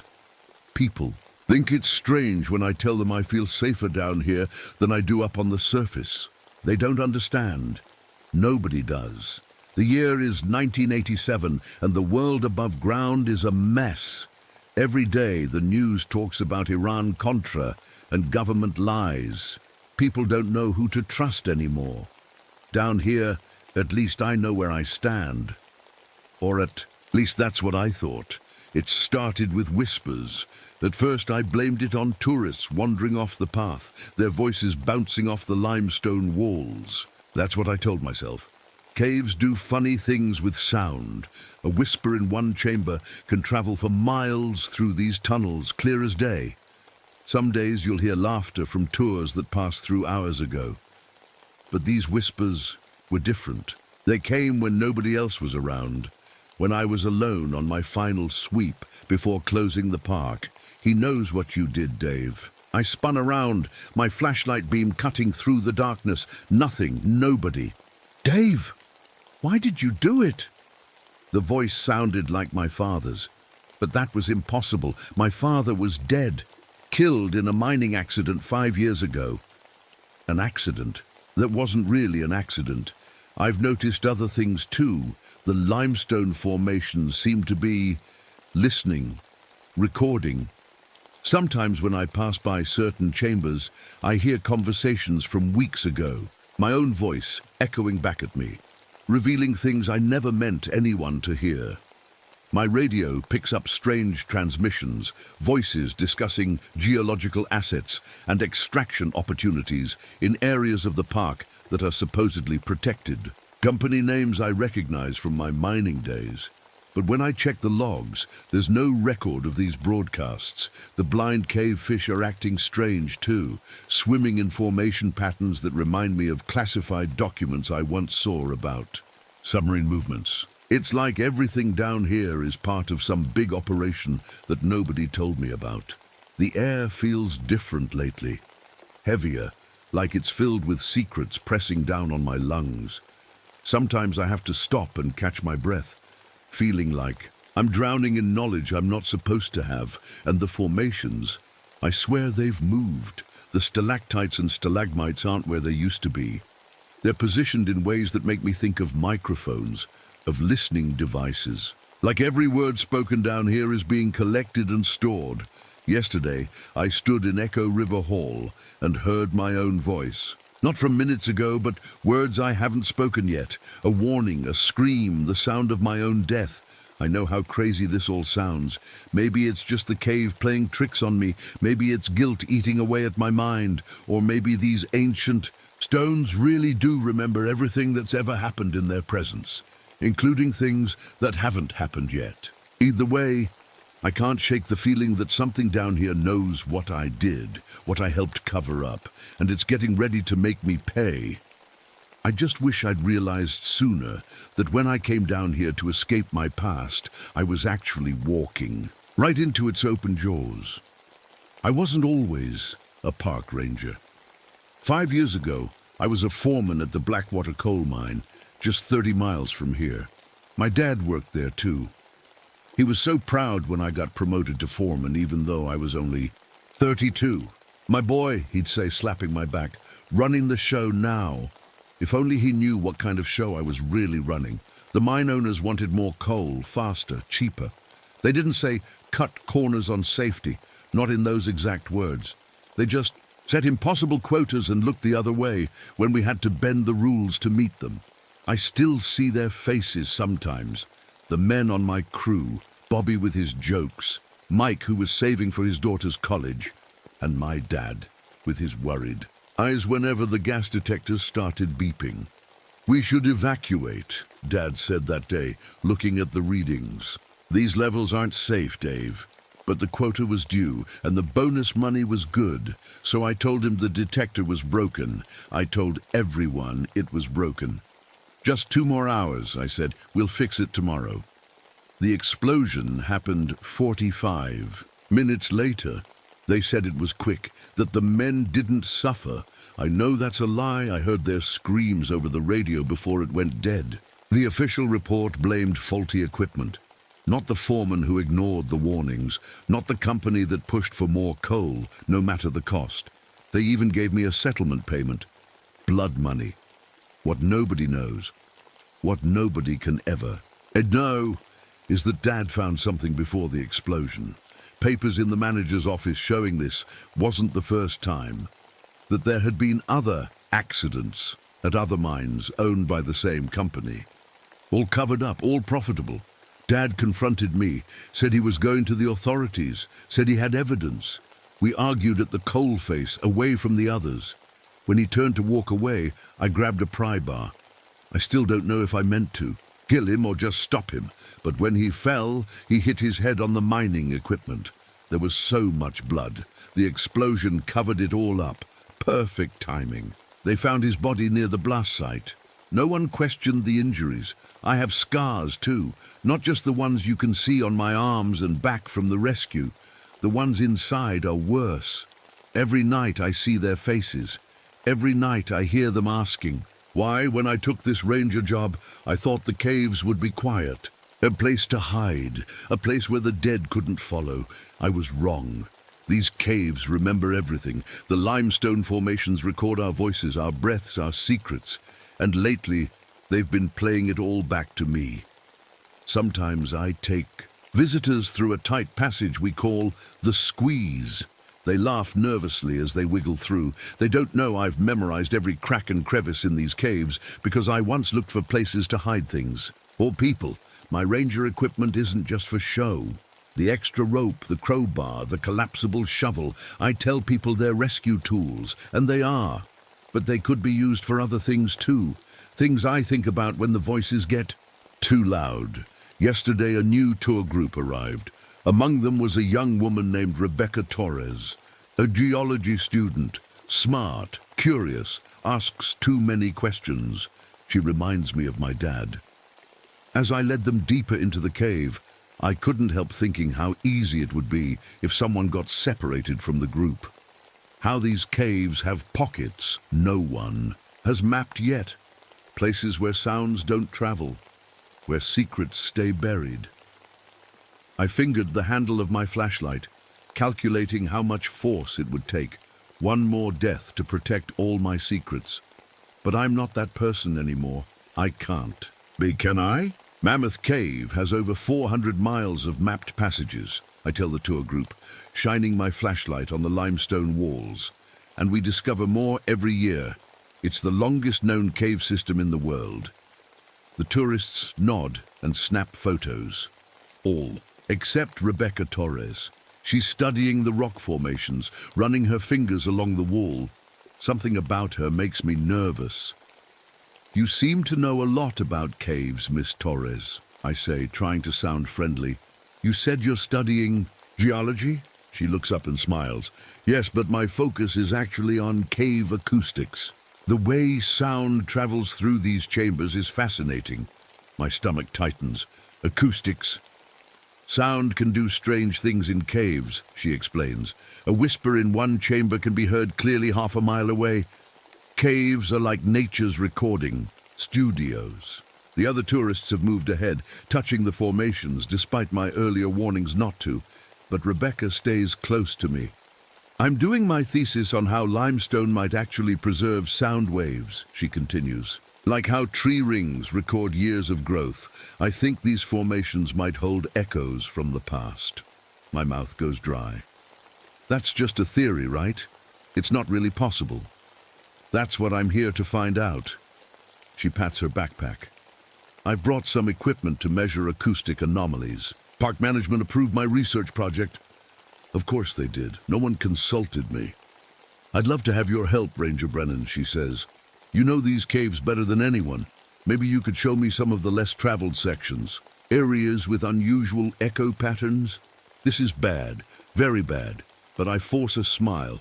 I'd be happy to help, and please call me Dave. We catch up with the rest of the group in the Grand Cathedral chamber. The ceiling towers 80 feet above us, stalactites hanging like stone daggers. If everyone could be quiet for a moment, I say, I'll demonstrate something special about this chamber. The tourists fall silent. I clap my hands once, and the sound bounces around us, echoing for nearly 30 seconds. Wow, someone whispers when it finally fades. Now imagine, I tell them, if these walls could replay every sound they've ever heard. Rebecca's eyes light up. That's exactly what I'm researching. After the tour ends, most of the group heads back to the visitor center, but Rebecca lingers. When can we start my research? She asks. I only have a week here. How about tomorrow, I suggest. We can go early before the first tours. I'll show you some interesting acoustic spots. She agrees eagerly, then hands me a small device. This is an echo mapper I developed. Would you mind carrying it on your next rounds? It records sound patterns. I take it reluctantly. Sure. That night, I can't sleep. I pace my small cabin at the edge of the park, Dad's old mining helmet sitting on my shelf like an accusation. Inside it, tucked into the liner, are the papers he found, the evidence. I should have destroyed them years ago, but something always stopped me. Maybe it was knowing that someday I might need to prove I wasn't the only one responsible. As I finally drift off to sleep, I hear a familiar voice. She'll find out, Dave. The cave will tell her everything. Morning comes too quickly. I meet Rebecca at the park entrance before sunrise. She's eager, her backpack full of equipment. I've mapped our route, I tell her, showing a park map with my planned path marked in red. We'll start with Echo River, then visit the rotunda and fairy ceiling. What I don't tell her is that these are all well-traveled, well-documented areas, safe areas, far from the deeper chambers where I've spent so many solitary hours, far from my secrets. Great, she says. And maybe, after lunch, we could check out some of the unmapped areas you know about? The ones not on official tours? I stare at her. How does she know about those? I've been talking to some of the other rangers, she explains, noticing my expression. They said you've explored parts of the system no one else has, that you know Mammoth Cave better than anyone alive. Better than anyone alive, yes, but the dead know it too, and they're waiting for us below. Let's see how the morning goes, I say, leading her toward the cave entrance. Some of those places can be dangerous, more dangerous than she knows. The morning passes quietly as I lead Rebecca through the main chambers. She sets up her equipment, takes readings, and scribbles notes. Nothing unusual happens, and I start to relax a little. These readings are interesting, she says, as we eat our packed lunches by Echo River. The underground stream flows silently beside us, the water so clear you can see every pebble on the bottom. But I'm not getting the anomalies I expected. What kind of anomalies? I ask, trying to sound casual. She swallows a bite of her sandwich. Rhythmic patterns that don't match natural cave sounds. Echoes that last longer than they should. She taps her notebook. I recorded something similar in a mine in West Virginia last year. My heart skips. A mine. An abandoned coal mine. There were sounds like knocking, like someone was trapped and trying to get out, but the mine had been closed for 20 years. I nearly choke on my water. Did you ever figure out what caused it? She shakes her head. That's why I'm studying. Caves now.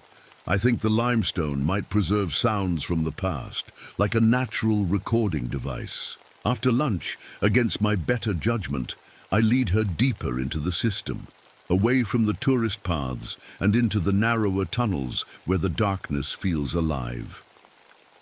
This is amazing, Rebecca whispers as we squeeze through a tight passage.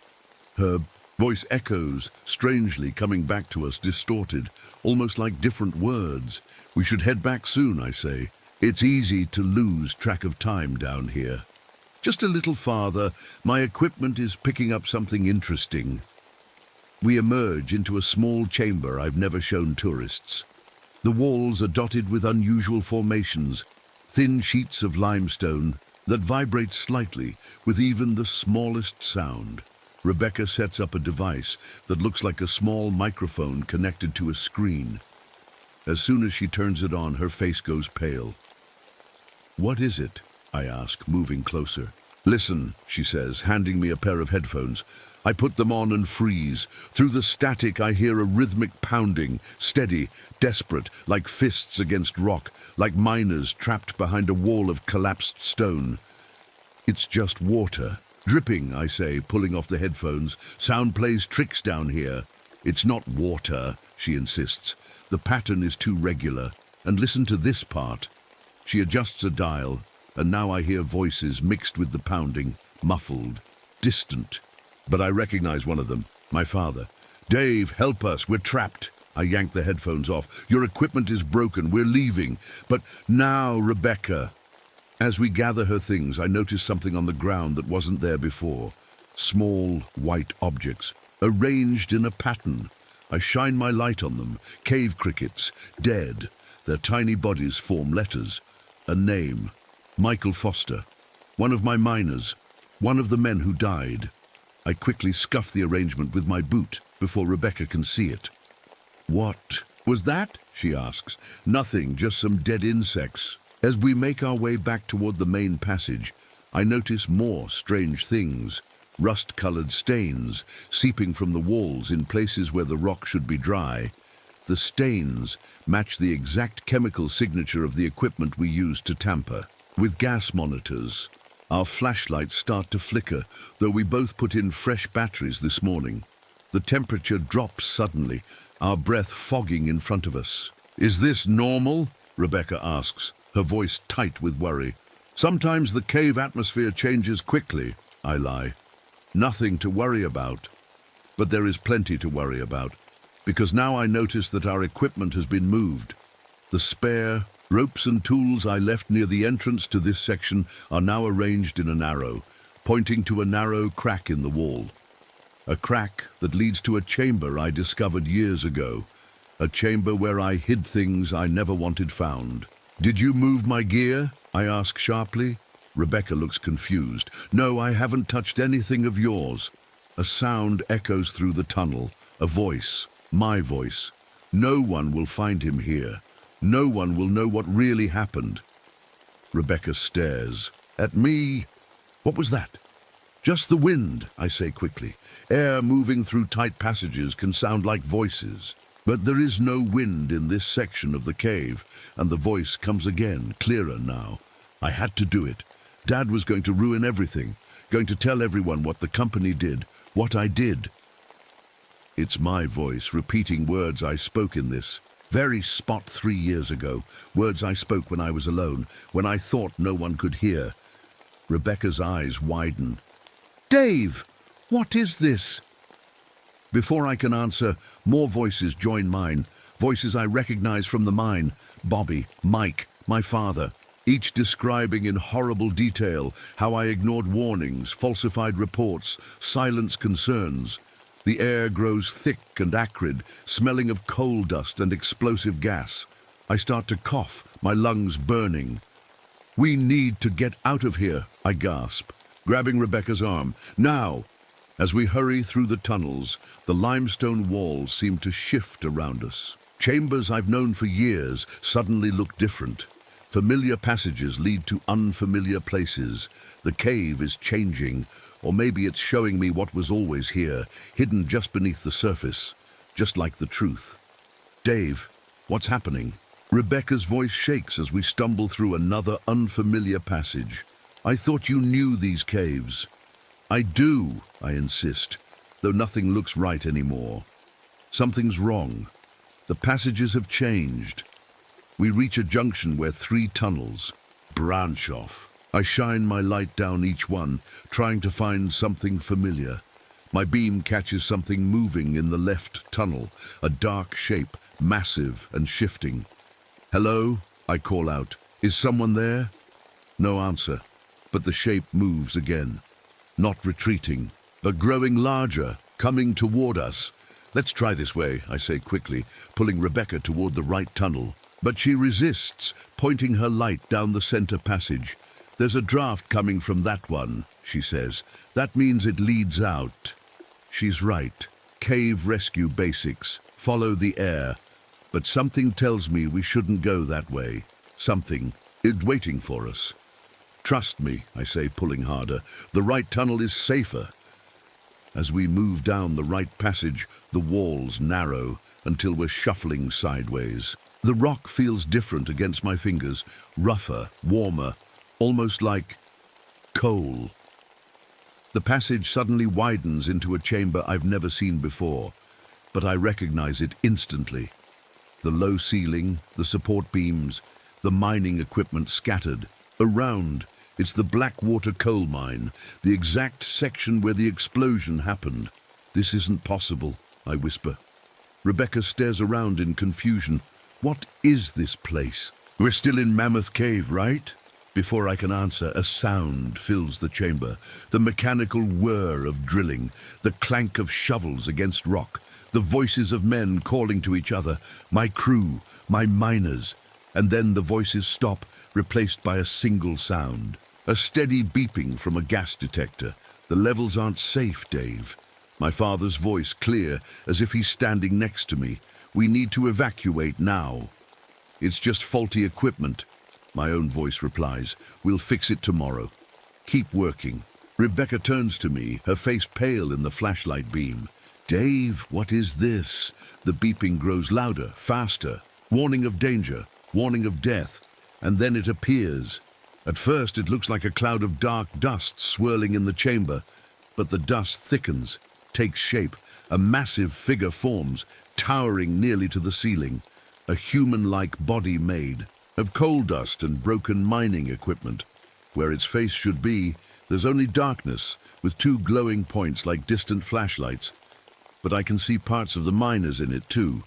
Bobby's work gloves, Mike's lucky hard hat, my father's watch, still ticking on what might be its wrist.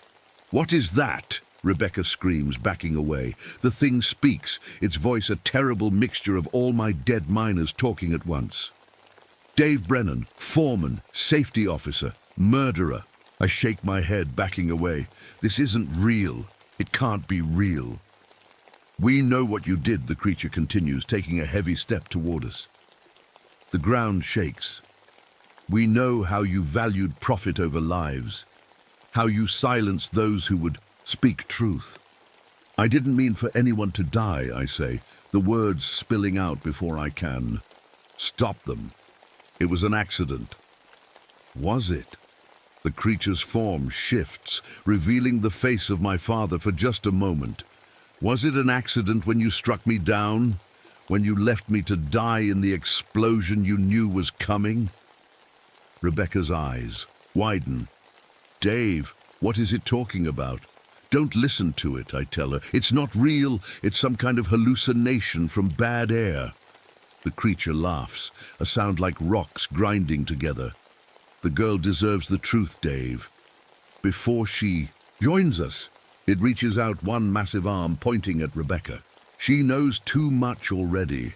That's why you brought her here, isn't it? To silence her like the others? No, I shout. I'm not that person anymore.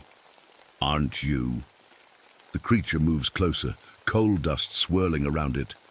You've been planning. It's since she first mentioned her research, calculating how to make her disappearance look like an accident, just like you always do. Rebecca backs away from both of us.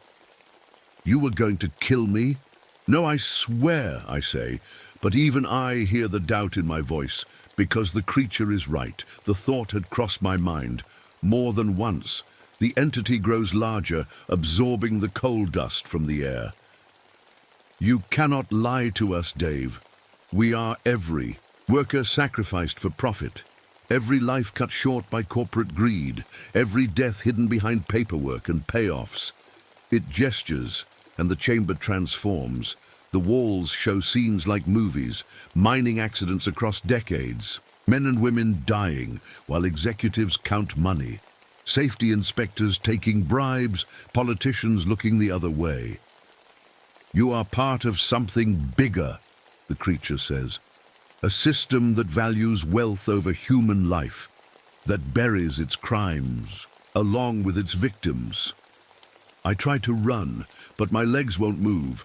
The air has become thick, suffocating, filled with coal dust that burns my lungs. Feel it, Dave, the entity commands. Feel what your men felt in their final moments. The pain hits me like a freight train. My chest tightens. I can't breathe. My skin burns as if on fire. I fall to my knees, gasping. Stop, Rebecca shouts. You're killing him! He killed us, the creature responds. All of us, with his choices, his silence, his greed. Through my pain, I see Rebecca edging toward the chamber entrance. Smart girl. She's trying to escape while the thing is focused. On me, run, I gasp, but the creature notices too. With a gesture, it causes a section of ceiling to collapse, blocking the exit. No one leaves, it says. Not until justice is done. The pain subsides slightly, enough that I can breathe again. The creature towers over me. Your mining company still operates, Dave. Different name, same practices, same deaths. The cycle continues because men like you protect the guilty. It points to my belt, where I keep my father's mining helmet attached during cave explorations. The evidence is still there. The papers that would expose it all. You kept them, but did nothing. More have died because of your silence. Rebecca looks at me, understanding dawning in her eyes. The acoustic anomalies I've been tracking, they're not natural, are they? They're the voices of the dead, the miners, your miners. I nod slowly, the truth finally spilling out. I thought I could leave it behind, start fresh, but the caves, they remember everything. The entity moves closer, its form shifting constantly between coal dust, mining equipment, and glimpses of the dead miners. The caves remember, it agrees. And now you must choose, Dave Brennan. Will you continue to bury the truth, or will you finally let it free? What do you want from me? I ask the creature, my voice barely above a whisper. The pain in my chest has eased, but every breath still burns. The truth, it answers, spoken aloud, written down, shared with the world. Rebecca moves closer to me, though I can see the fear and doubt in her eyes. Dave, what is it talking about? What papers? My hand moves to my belt, to my father's old helmet. With shaking fingers, I detach it and turn it over. The liner comes loose easily, revealing folded papers tucked inside. My father found these, I explain, my throat tight. Records of safety violations, bribes to inspectors, reports of acceptable casualties based on profit margins. Evidence that Blackwater Coal knew the risks and kept sending men down anyway. I hand the papers to Rebecca. As she unfolds them, her eyes widen. This is criminal, she says. People went to prison for less than this. They were going to destroy these, I continue. But my father made copies. He was going to go to the authorities. So you killed him, the entity says, its voice echoing through the chamber. Your own father. Rebecca looks at me, horror on her face. Is that true? I can't meet her eyes. It was an accident. We argued. I pushed him. He fell and hit his head on equipment. I didn't mean to kill him. But you did, the entity says. And then you let everyone else die in the explosion to cover your crime. No, I shout. I didn't cause the explosion. I didn't stop it when I could have. The creature grows larger, more solid, less like dust and more like a giant made of coal and stone. Choices have consequences, Dave. Silence has a cost, paid in blood. It reaches out one massive hand and touches the wall. The rock ripples like water, and suddenly we're looking at another chamber of the mine. Men working, the gas detector beeping. You can save them, the entity says. Tell them to evacuate. Tell them the truth. I step toward the image, knowing it's not real, but unable to stop myself. Get out, I shout to the miners. The detector's right. The gas levels are too high.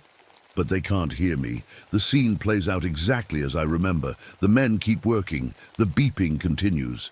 They can't hear you, the entity says. Just as no one heard them when they begged for help, when they pounded on fallen rock until their hands bled. The chamber shakes. Dust falls from the ceiling.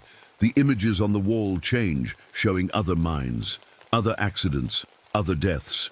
It didn't stop with Blackwater, the creature says.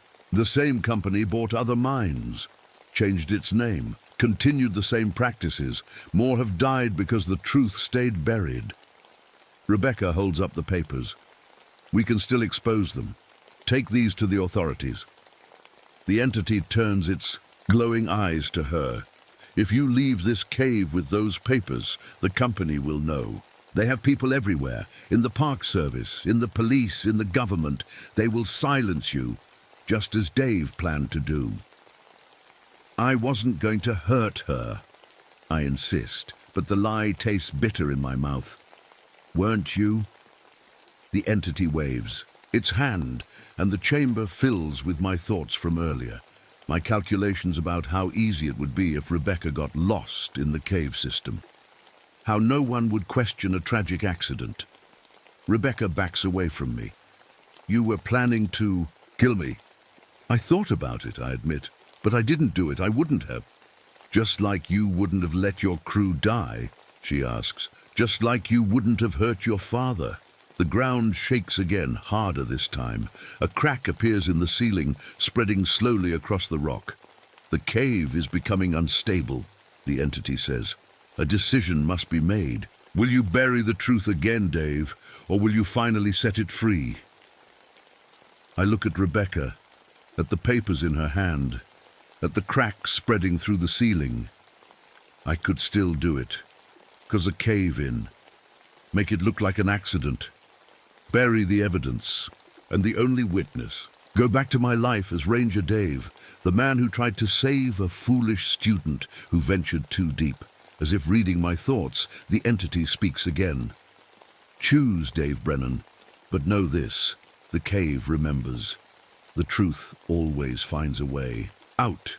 A large chunk of ceiling crashes down nearby, sending dust billowing around us. Rebecca coughs, covering her mouth with her sleeve. We need to get out of here, she says. There's only one way out now, the entity tells us, pointing to a narrow passage I've never seen before. Through the truth. More rocks fall. The chamber is collapsing. We have seconds, not minutes. I make my decision. Rebecca, go, I shout, pushing her toward the passage. Take the papers, get them to someone who can use them. What about you? She asks. I shake my head. I'll be right behind you. Go. She hesitates, then runs for the passage, clutching the papers to her chest. As soon as she's through, I turn to the entity. Is this what you want? I ask it. My confession, my death. We want justice, it answers. For all of us. I nod, understanding finally. Then I'll give it to you. I pull out my lighter, standard ranger equipment for setting emergency signal fires. But instead of following Rebecca, I turn to the collapsing chamber. I'm sorry, I whisper to the ghosts of my crew, my father, for everything. I light the papers I kept hidden in my pocket, my copies of the evidence. The flames catch quickly, spreading to my uniform. The fire won't last long in the damp cave air, but it will last long enough. The entity watches, its form shifting between coal dust and the faces of the dead. This solves nothing, it says. The evidence will still leave with the girl. No, I reply, but this isn't about destroying evidence anymore. It's about accepting punishment. More of the ceiling collapses. A support beam, somehow here in this impossible mine within a cave, breaks with a loud crack. The way out is being sealed, just as the mine was sealed 5 years ago.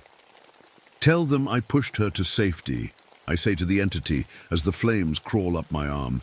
Tell them Ranger Dave died a hero. Is that what you think this is? The entity asks. Heroism? I laugh, a painful sound through smoke-filled lungs. No, it's justice. Finally. The ceiling gives way completely. Tons of rock crash down. The last thing I see is the entity reaching for me, coal dust swirling around its massive form. And then darkness. 3 days later, Rebecca Torres sits in a small office at the Mammoth Cave, National Park headquarters. Her clothes are clean now, but she can still feel the cave dust in her hair, under her fingernails. The park director and 2 rangers sit across from her, along with a man in a dark suit who introduced himself as Agent Wilson from the Department of the Interior. So you're saying Ranger Brennan led you to safety before the cave-in? Agent Wilson asks, his pen hovering over his notepad. Rebecca looks down at her hands. They're still scratched from her desperate crawl through the narrow passage. Yes, she says quietly. He pushed me into the tunnel and told me to run. Said he'd be right behind me. This isn't exactly a lie. Dave did push her toward safety. What she doesn't mention is the fire she glimpsed before the passage collapsed. The sound of his confession echoing through the stone. The faces she saw in the swirling dust. And these papers, Agent Wilson continues, tapping the folder on the table. You're claiming Brennan gave them to you? Evidence of corporate negligence at Blackwater Coal going back decades. Yes. This time she meets his eyes. He said people needed to know the truth. The park director shifts uncomfortably. It's very convenient that Brennan isn't here to confirm this story. Convenient? Rebecca's voice shakes with anger. A man is dead. What my colleague means, Agent Wilson says smoothly, is that these are serious allegations against a major employer in this region. Without Brennan's testimony, the papers speak for themselves, Rebecca insists. Names, dates, safety violations. People died because of these decisions. We'll need to verify everything, Wilson says, closing the folder. In the meantime, I'll need you to sign this statement. He slides a document across the table. Rebecca reads it carefully, then frowns. This says nothing about the evidence Dave gave me, nothing about Blackwater Coal or its successor companies. Wilson smiles thinly. We're just focusing on the accident, and for now, the rest will be handled by the appropriate authorities. Like it was 5 years ago, Rebecca asks, when those miners died and no one was held responsible? The temperature in the room seems to drop. The lights flicker briefly. Miss Torres, the park director says, you've been through a traumatic experience. Perhaps you should rest before making accusations. Rebecca looks at each of their faces. The director won't meet her eyes. The rangers look uncomfortable. Only Wilson stares back, his expression unreadable. I made copies, she says quietly. Wilson's smile falters. Excuse me? Before I came here today, I made copies of everything, sent them to my thesis advisor, my parents, and a reporter I know at the Louisville Courier-Journal. The lie comes easily. She hasn't made copies, yet, but they don't know that. That was unwise, Wilson says, his voice hardening. These documents are now part of an ongoing federal investigation. Then investigate, Rebecca says, standing up. Because if anything happens to me or to those papers, people will know why. As she turns to leave, the lights flicker again. A cold breeze moves through the room, though all the windows are closed. For just a moment, Rebecca thinks she smells coal dust. Miss Torres, Wilson calls after her, this isn't over. No, she agrees, pausing at the door. It's just beginning. That night, alone in her motel room, Rebecca spreads the papers across the bed. Her hands shake as she dials the number for the Courier-Journal. News desk, a bored voice answers. I have a story, Rebecca says, about Blackwater Coal and the men who died there, about a cover-up that's still going on. Yeah? Who is this? My name is Rebecca Torres, but this story isn't about me. It's about Dave Brennan and the choice he finally made. As she begins to explain, she notices something strange. The papers on the bed are moving slightly, though there's no breeze in the room, shifting into a pattern An arrow pointing to a name she hadn't noticed before. The next target for cleanup by the mining company's safety team. The next acceptable casualty. Rebecca reads the name and feels cold all the way to her bones. Rebecca Torres. Somewhere deep in the earth, the cave remembers. The limestone walls record her fear, her determination. They will hold these sounds for years, decades, centuries. And if you visit Mammoth Cave in the quiet chambers far from the tourist paths, you might hear whispers, voices telling a story of greed and death and truth finally breaking free, because the cave remembers everything, even the things that haven't happened yet. In offices across America, executives read the morning papers with growing concern. The Blackwater story is spreading. Questions are being asked, files are being opened. They make calls, they send emails, they activate contingency plans. But what they don't realize is that it's already too late. The truth is out now, echoing like a shout in a cave. And somewhere, in the darkness underground, the entity made of coal dust and broken men smiles with satisfaction. Justice, like sound, in a cave always finds its way through the darkness, eventually.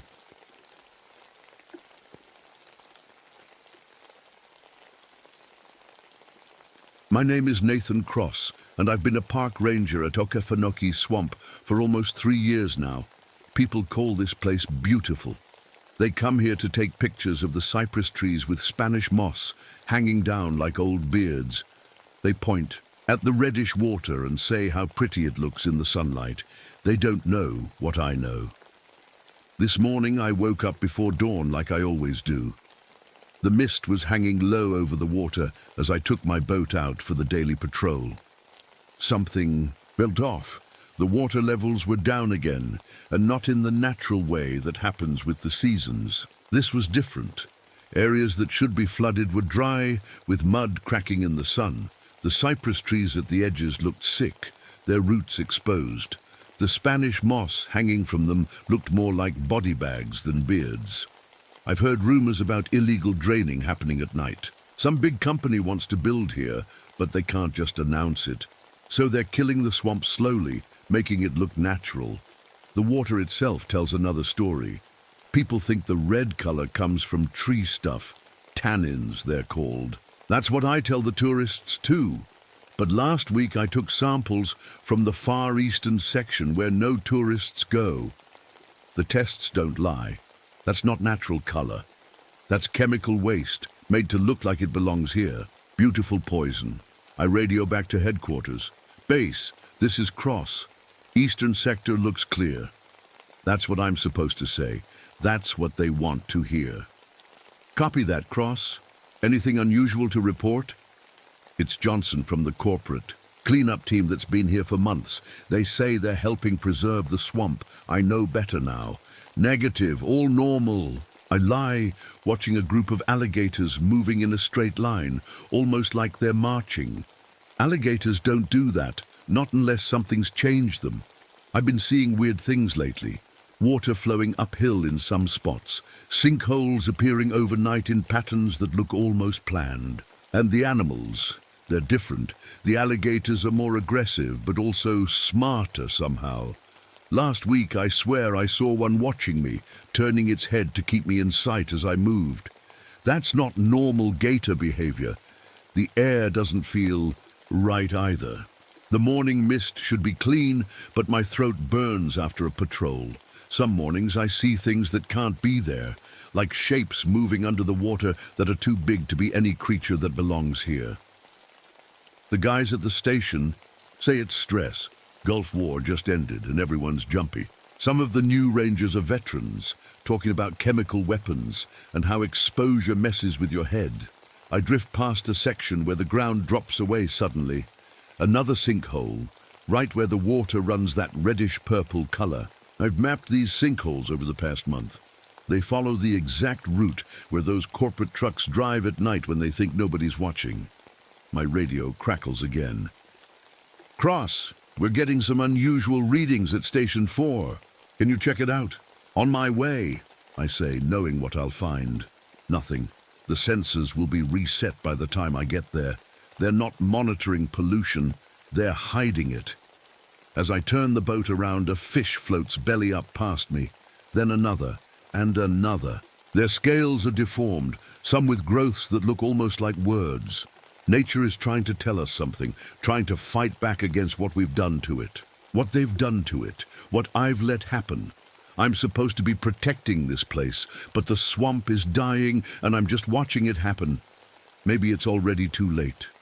Maybe the poison has already spread too far.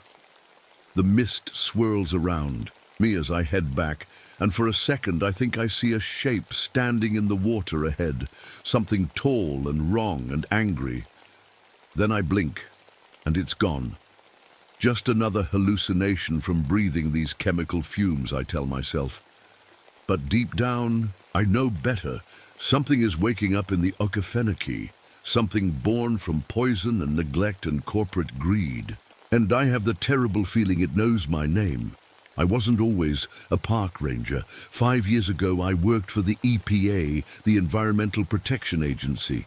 My job was to make sure companies followed the rules about what they could put into the air and water. I was supposed to protect places like this swamp, but I failed. No, that's not right. Failing means you tried. I didn't fail. I sold out. It started small. A company man taking me to dinner, talking about how hard the regulations were on business. Then came game tickets, weekend trips, and finally, cash in envelopes. Just look the other way, they'd say. Everyone does it, and I did. I signed papers saying their waste wasn't harmful when I knew it was. I changed numbers on reports so they wouldn't get in trouble. I told my bosses everything was fine when I knew toxic chemicals were being dumped where they shouldn't be. Some of those chemicals are right here in this swamp. I know because I helped put them here. That's why I became a ranger after I left the EPA. I thought I could make up for what I did, protect nature instead of helping destroy it. But I was just running away from what I'd done. My hands shake as I pull my boat up to the research station where Dr. Lisa Hartwell works. She's a marine biologist studying the swamp's ecosystem. She thinks I'm helping her. She doesn't know I'm the reason her research keeps finding strange things in the water.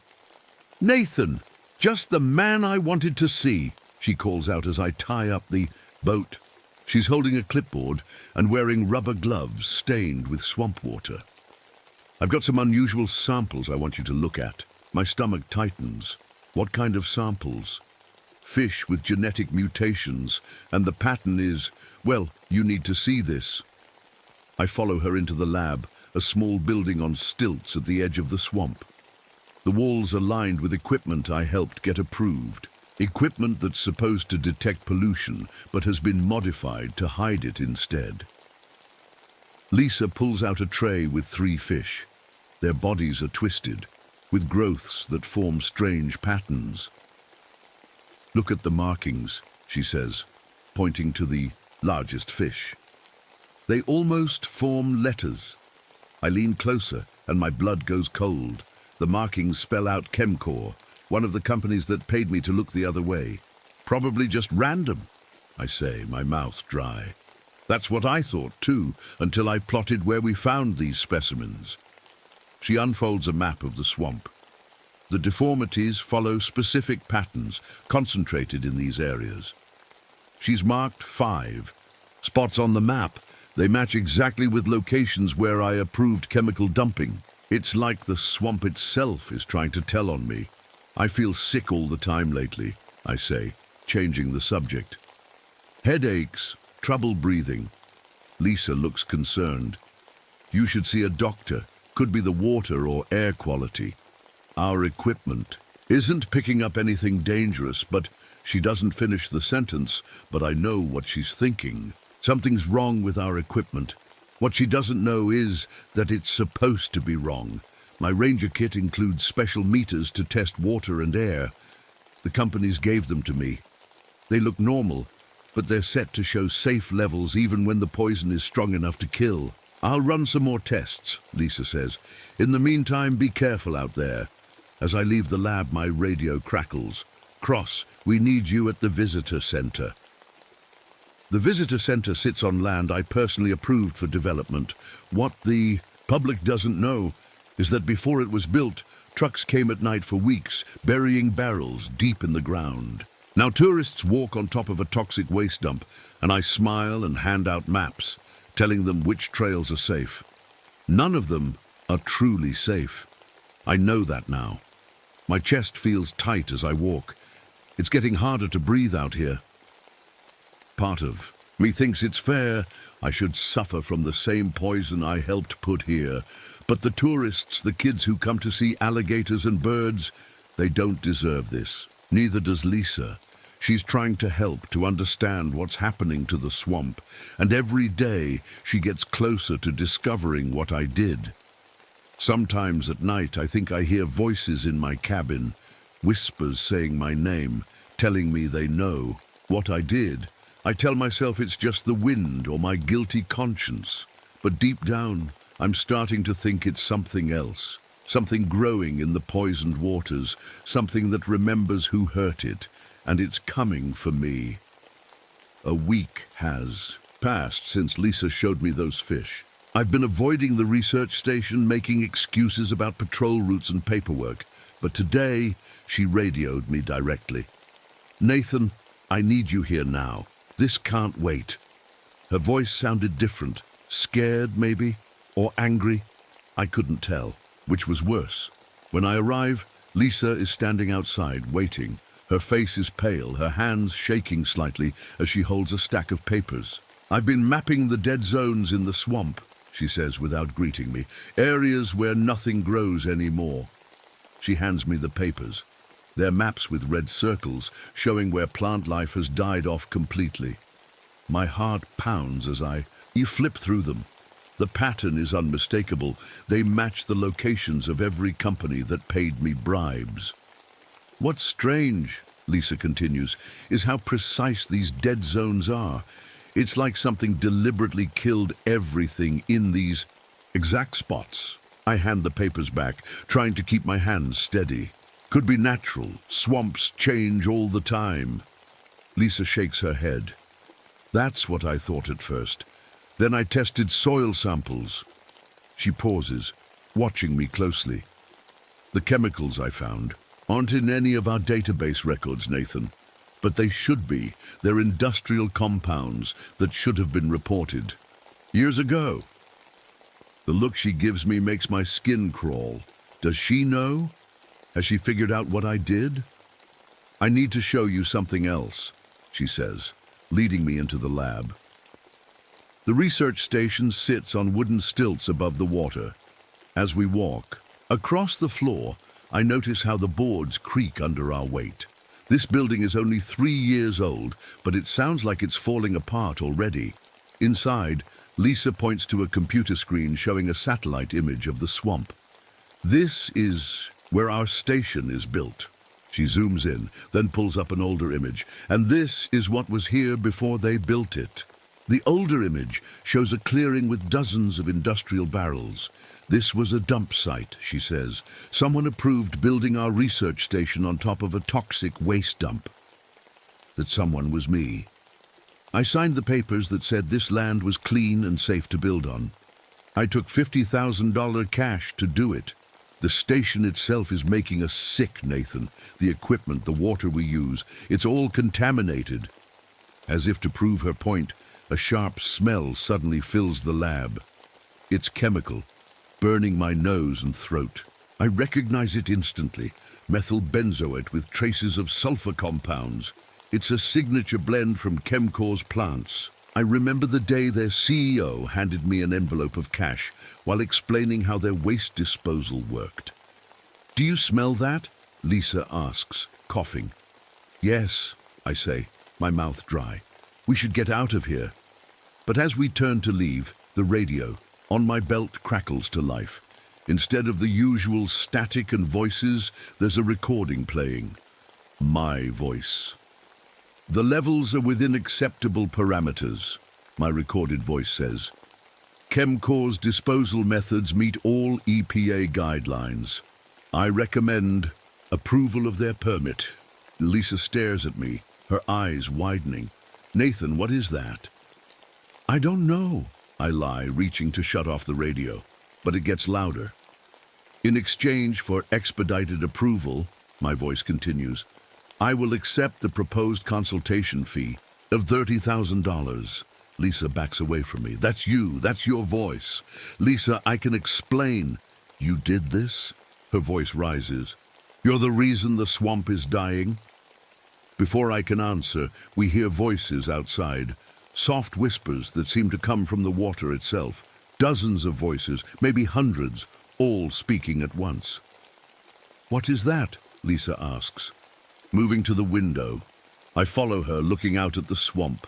The water around the station has turned deep red, almost like blood. And floating on the surface are fish, hundreds of dead fish, their bodies arranged to spell out words. You killed us. We need to leave, I say, grabbing Lisa's arm. Now. But as we turn to the door, we see something that stops us cold, half buried. In the mud near our boats are industrial barrels, their sides rusted and leaking, barrels that weren't visible this morning. And on each one is a shipping label clearly showing the destination. Okefenokee Disposal Site approved by Nathan Cross, EPA. You knew, Lisa whispers. You've known all along. The floor beneath us creaks again, louder this time. Then there's a crack, and the whole building shifts. The research station is sinking into the swamp. The stilts are giving way, I shout. We have to get out. We run for the door as the building tilts. Outside, our boats have drifted away from the dock, as if pushed by invisible hands. We'll have to wade, I say, looking at the reddish water, that now seems more like blood than ever. Nathan, Lisa says quietly, pointing to her air quality monitor. Look. These, the readings on the small device are off the charts, showing toxin levels hundreds of times higher than what's safe. Levels that match exactly what I reported as safe in my falsified EPA reports. As we stand there, the whispers grow louder. They're not coming from the water anymore, they're coming from the air around us, and now I can make out what they're saying. Nathan Cross, you let us die. Now it's your turn. The voices of people who lived downstream from the chemical plants, people who drank contaminated water because of reports I falsified, people who died slowly from cancers that could have been prevented. Do you hear that? I ask Lisa. She shakes her head, looking confused and frightened. Hear what, Nathan? We need to go. The research station gives another lurch, tilting further into the water. But I can't move. Because standing in the swamp just beyond the dock, I see something impossible. The boardroom of Chemcorp, somehow transported here. The executives sitting around their table, looking at me expectantly, waiting for me to sign the papers that would doom this swamp. It's not real, I whisper to myself. It can't be real. But as the building continues to sink and the voices grow louder, I'm no longer sure what's real and what isn't. All I know is that the swamp knows what I did, and it wants justice. We barely made it out of the sinking research station. Lisa and I waded through the red water to reach higher ground, our clothes soaked with what smelled more like chemicals than swamp water. The station disappeared completely, swallowed by the mud and poison that I helped put there. We need to call for help, Lisa says, wringing water from her shirt. Her hands are red and blistered from the water. We need to report what's happening here. I nod, but I know my radio won't work. None of our equipment works right anymore. Lisa, I say slowly, there's something I need to tell you about my time at the EPA. But before I can confess, we hear a splash from the water behind us. Not a small splash like a fish jumping, but something big. We turn around at the same time. There, rising from the reddish water, is something that shouldn't exist. At first, I think it's an alligator standing on its hind legs. But alligators don't stand 9 or 10 feet tall, and they don't have arms with long fingers ending in claws that look like they're made of rusted metal. Its skin is a patchwork of scales and what looks like industrial materials, rubber, plastic, metal, all somehow grown together. Where its eyes should be are two glowing points that look like chemical fires burning in deep sockets. "What is that?" Lisa whispers, backing away slowly. I can't answer, I can't speak at all, because I know what it is, even though I've never seen anything like it before. It's the swamp itself, changed by the chemicals I helped dump here. Evolution twisted, by poison into something new, something angry. The creature opens its mouth, and instead of a roar, a cloud of yellowish gas pours out. The gas swirls around us, and as I breathe it in, I see things, images flashing in my mind. A child drinking from a stream that runs red with chemicals. A woman gardening in soil poisoned by industrial waste.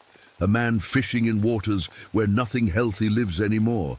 All of them getting sick. All of them dying slowly while companies count their profits. All because of papers I signed, bribes I took. The visions fade, and I find myself on my knees, gasping. Lisa is beside me, looking confused and scared. "Did you see that?" I ask. "See what?" "Nathan, we need to run." She didn't see the visions. The creature is showing them only to me. It knows who I am, what I did. The thing takes a step toward us, water pouring off its massive body. Where it steps, the plants wither and die instantly. "Run," I tell Lisa, pulling her to her feet. We run along the narrow path, the creature following behind us. Not quickly. It doesn't need to hurry. It knows these swamps better than we do. It is these swamps. As we run, I notice the wildlife around us behaving strangely. Alligators slide into the water at our approach, but instead of swimming away, they follow alongside our path. Birds fly overhead in formations too perfect to be natural. Even the insects seem to move in coordinated patterns, like they're all controlled by a single mind. The animals, Lisa pants as we run, they're working together. She's right. The swamp's creatures have changed, evolved rapidly to survive in this toxic soup. And now they're working with the creature. They're part of it. We reach a clearing where several paths meet. Which way? I look around, trying to get my bearings, but nothing looks right anymore. The swamp I've patrolled for 3 years suddenly feels alien. "This way," I say, pointing to a path that should lead to the ranger station. But as we move toward it, 3 alligators crawl onto the path, blocking our way. Their scales are warped, with strange growths that look like metal plates, fused to their bodies. Their eyes glow with the same chemical fire as the creatures. "Not that way," Lisa says, backing up. We try another path, but birds swoop down, their beaks and claws striking at us, driving us back. They're herding us, I realize aloud. We're being driven toward a specific place, and I think I know where. The largest illegal dump site in the swamp. The place where the most toxic chemicals were buried. As we're forced down the only open path, the air grows thicker with chemical smells. My eyes burn, and each breath feels like fire in my lungs. I can't... Lisa stumbles, coughing, can't breathe right. I help her along, but I'm struggling too. The poison in the air is getting stronger. We emerge into a wide clearing where the trees have died, their bare branches reaching up like skeletal hands. The ground here is bare mud that bubbles with gases escaping from below. And standing in the center of the clearing is the creature, waiting for us. It looks even larger, now almost 30 feet tall. Parts of its body seem to be constantly changing, like it's still figuring out its final form. Bits of trash and industrial waste are embedded in its skin. Plastic bottles, pieces of metal, even what looks like part of a barrel with hazard symbols still visible. "What do you want?" I shout at it, pushing Lisa behind me. The creature doesn't speak. Instead, it reaches one massive hand toward me, and as it does, more gas pours from its body. This time, when the visions come, they're not of humans. I see the swamp as it was 100 years ago, pristine, full of life. Then I see it changing.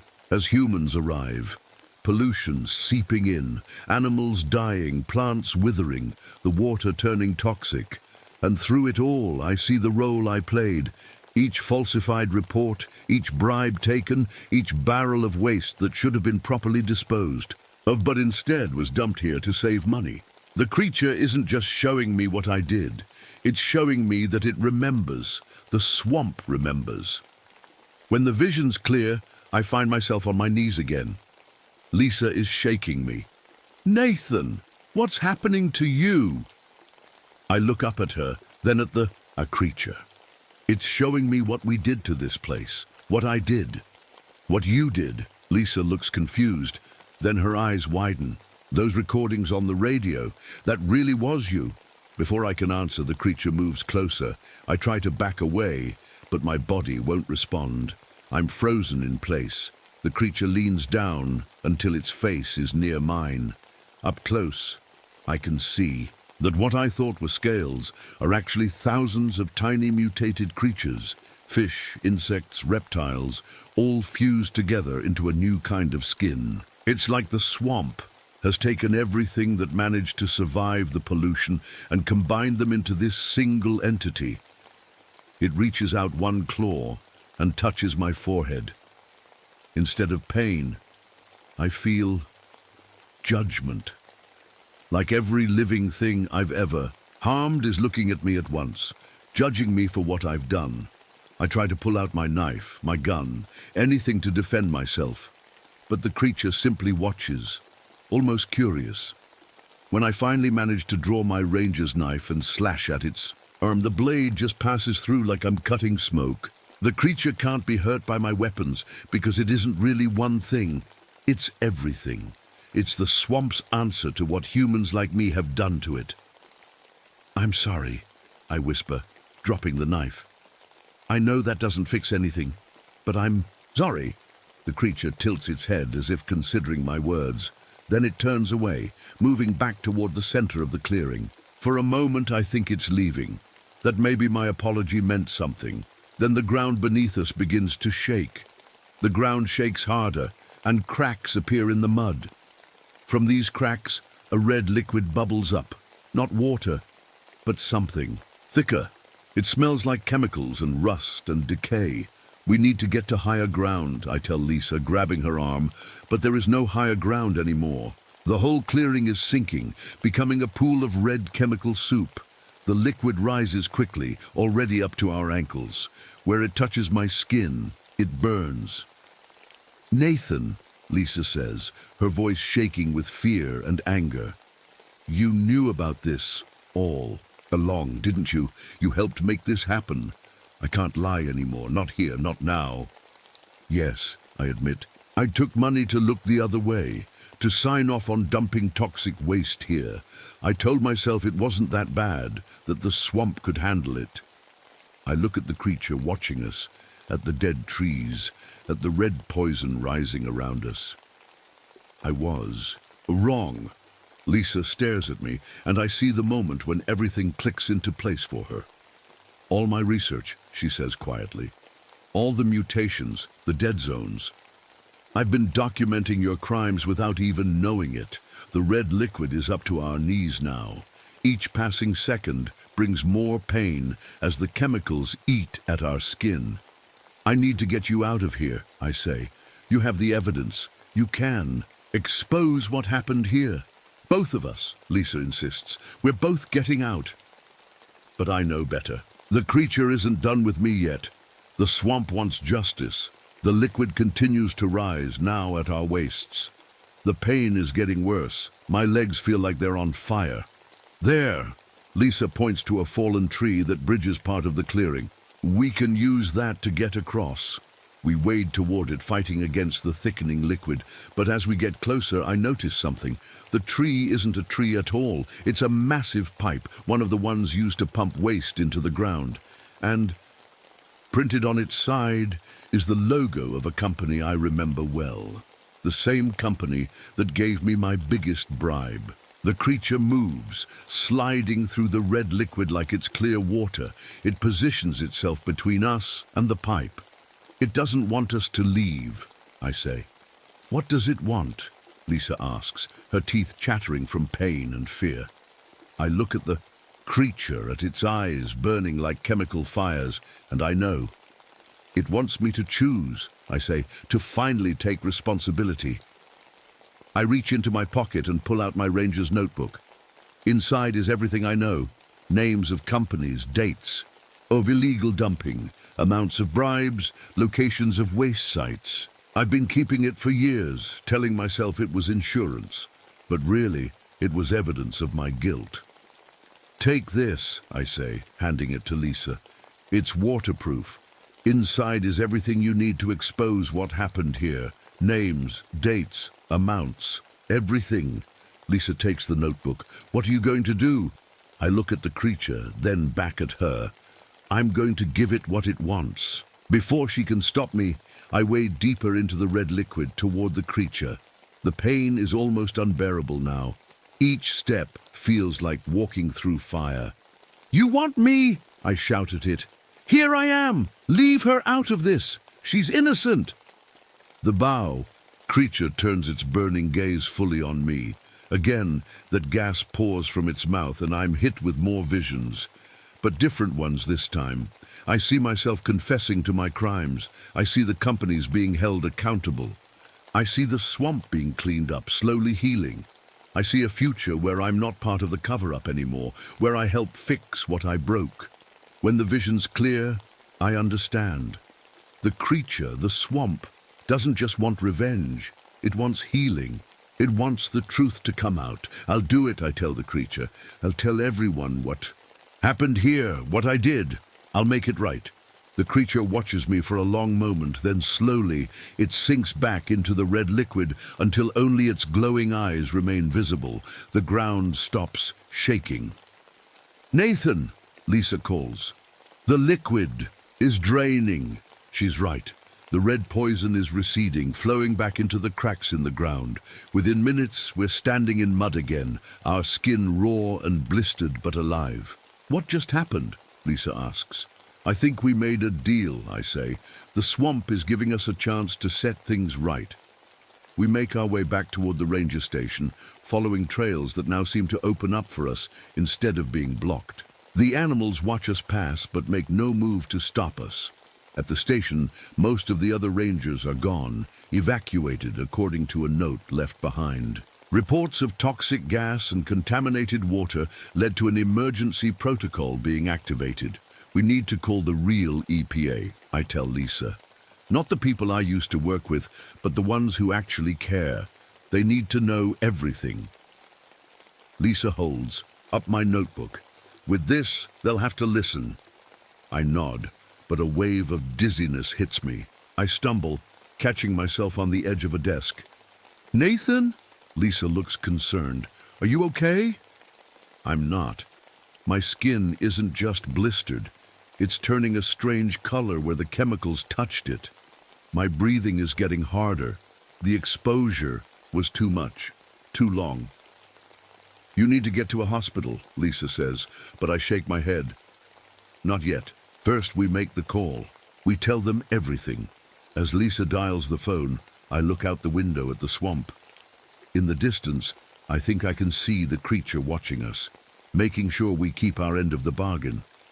I pick up the station's radio. This is Ranger Nathan Cross at Okefenokee Station 7. I need to report an environmental emergency and confess to criminal negligence. The person on the other end sounds confused, but I keep talking. I tell them everything, the bribes, the dumping, the cover-up. I give names, dates, locations. I empty myself of secrets. When I'm done, I hand the radio to Lisa so she can add her scientific findings. As she speaks, I feel myself getting weaker. They're sending people, Lisa says when she finishes. Specialists in hazardous materials and environmental cleanup, and police. She looks at me sadly. They'll want to arrest you. Good, I say. It's what I deserve. Another wave of dizziness hits me, stronger this time.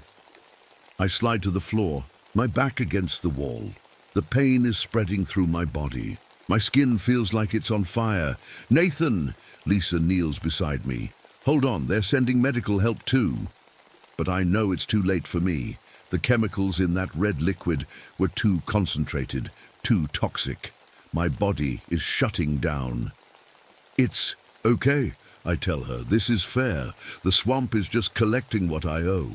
Don't talk like that, Lisa says, tears in her eyes. You're going to be fine. You're going to testify against those companies. I try to smile, but my face feels numb. You'll do it for me. You have the notebook. You have the evidence. Outside, I hear helicopters approaching. Help is coming, but not for me. Look, I whisper, pointing out the window. The swamp is changing. The red tint is fading from the water. Birds are returning, flying in natural patterns again. The unnatural mist is clearing. It's already healing, Lisa says in wonder. No, I correct her. It's just not being poisoned anymore. The healing will take time. I grab her hand with what strength I have left. Promise me you'll make sure they clean it. Up, all of it. Make them fix what we broke. I promise, Lisa says, squeezing my hand. My vision is getting dark around the edges. I think about all the people who got sick because of what I did. All the animals that died. All the plants that withered. I can't fix that. I can't bring them back. But maybe my death can be the start of something better. Maybe the truth can finally help the swamp heal. With my last bit of strength, I look out the window again. The creature is there, standing at the edge of the water, not threatening now, just waiting, watching.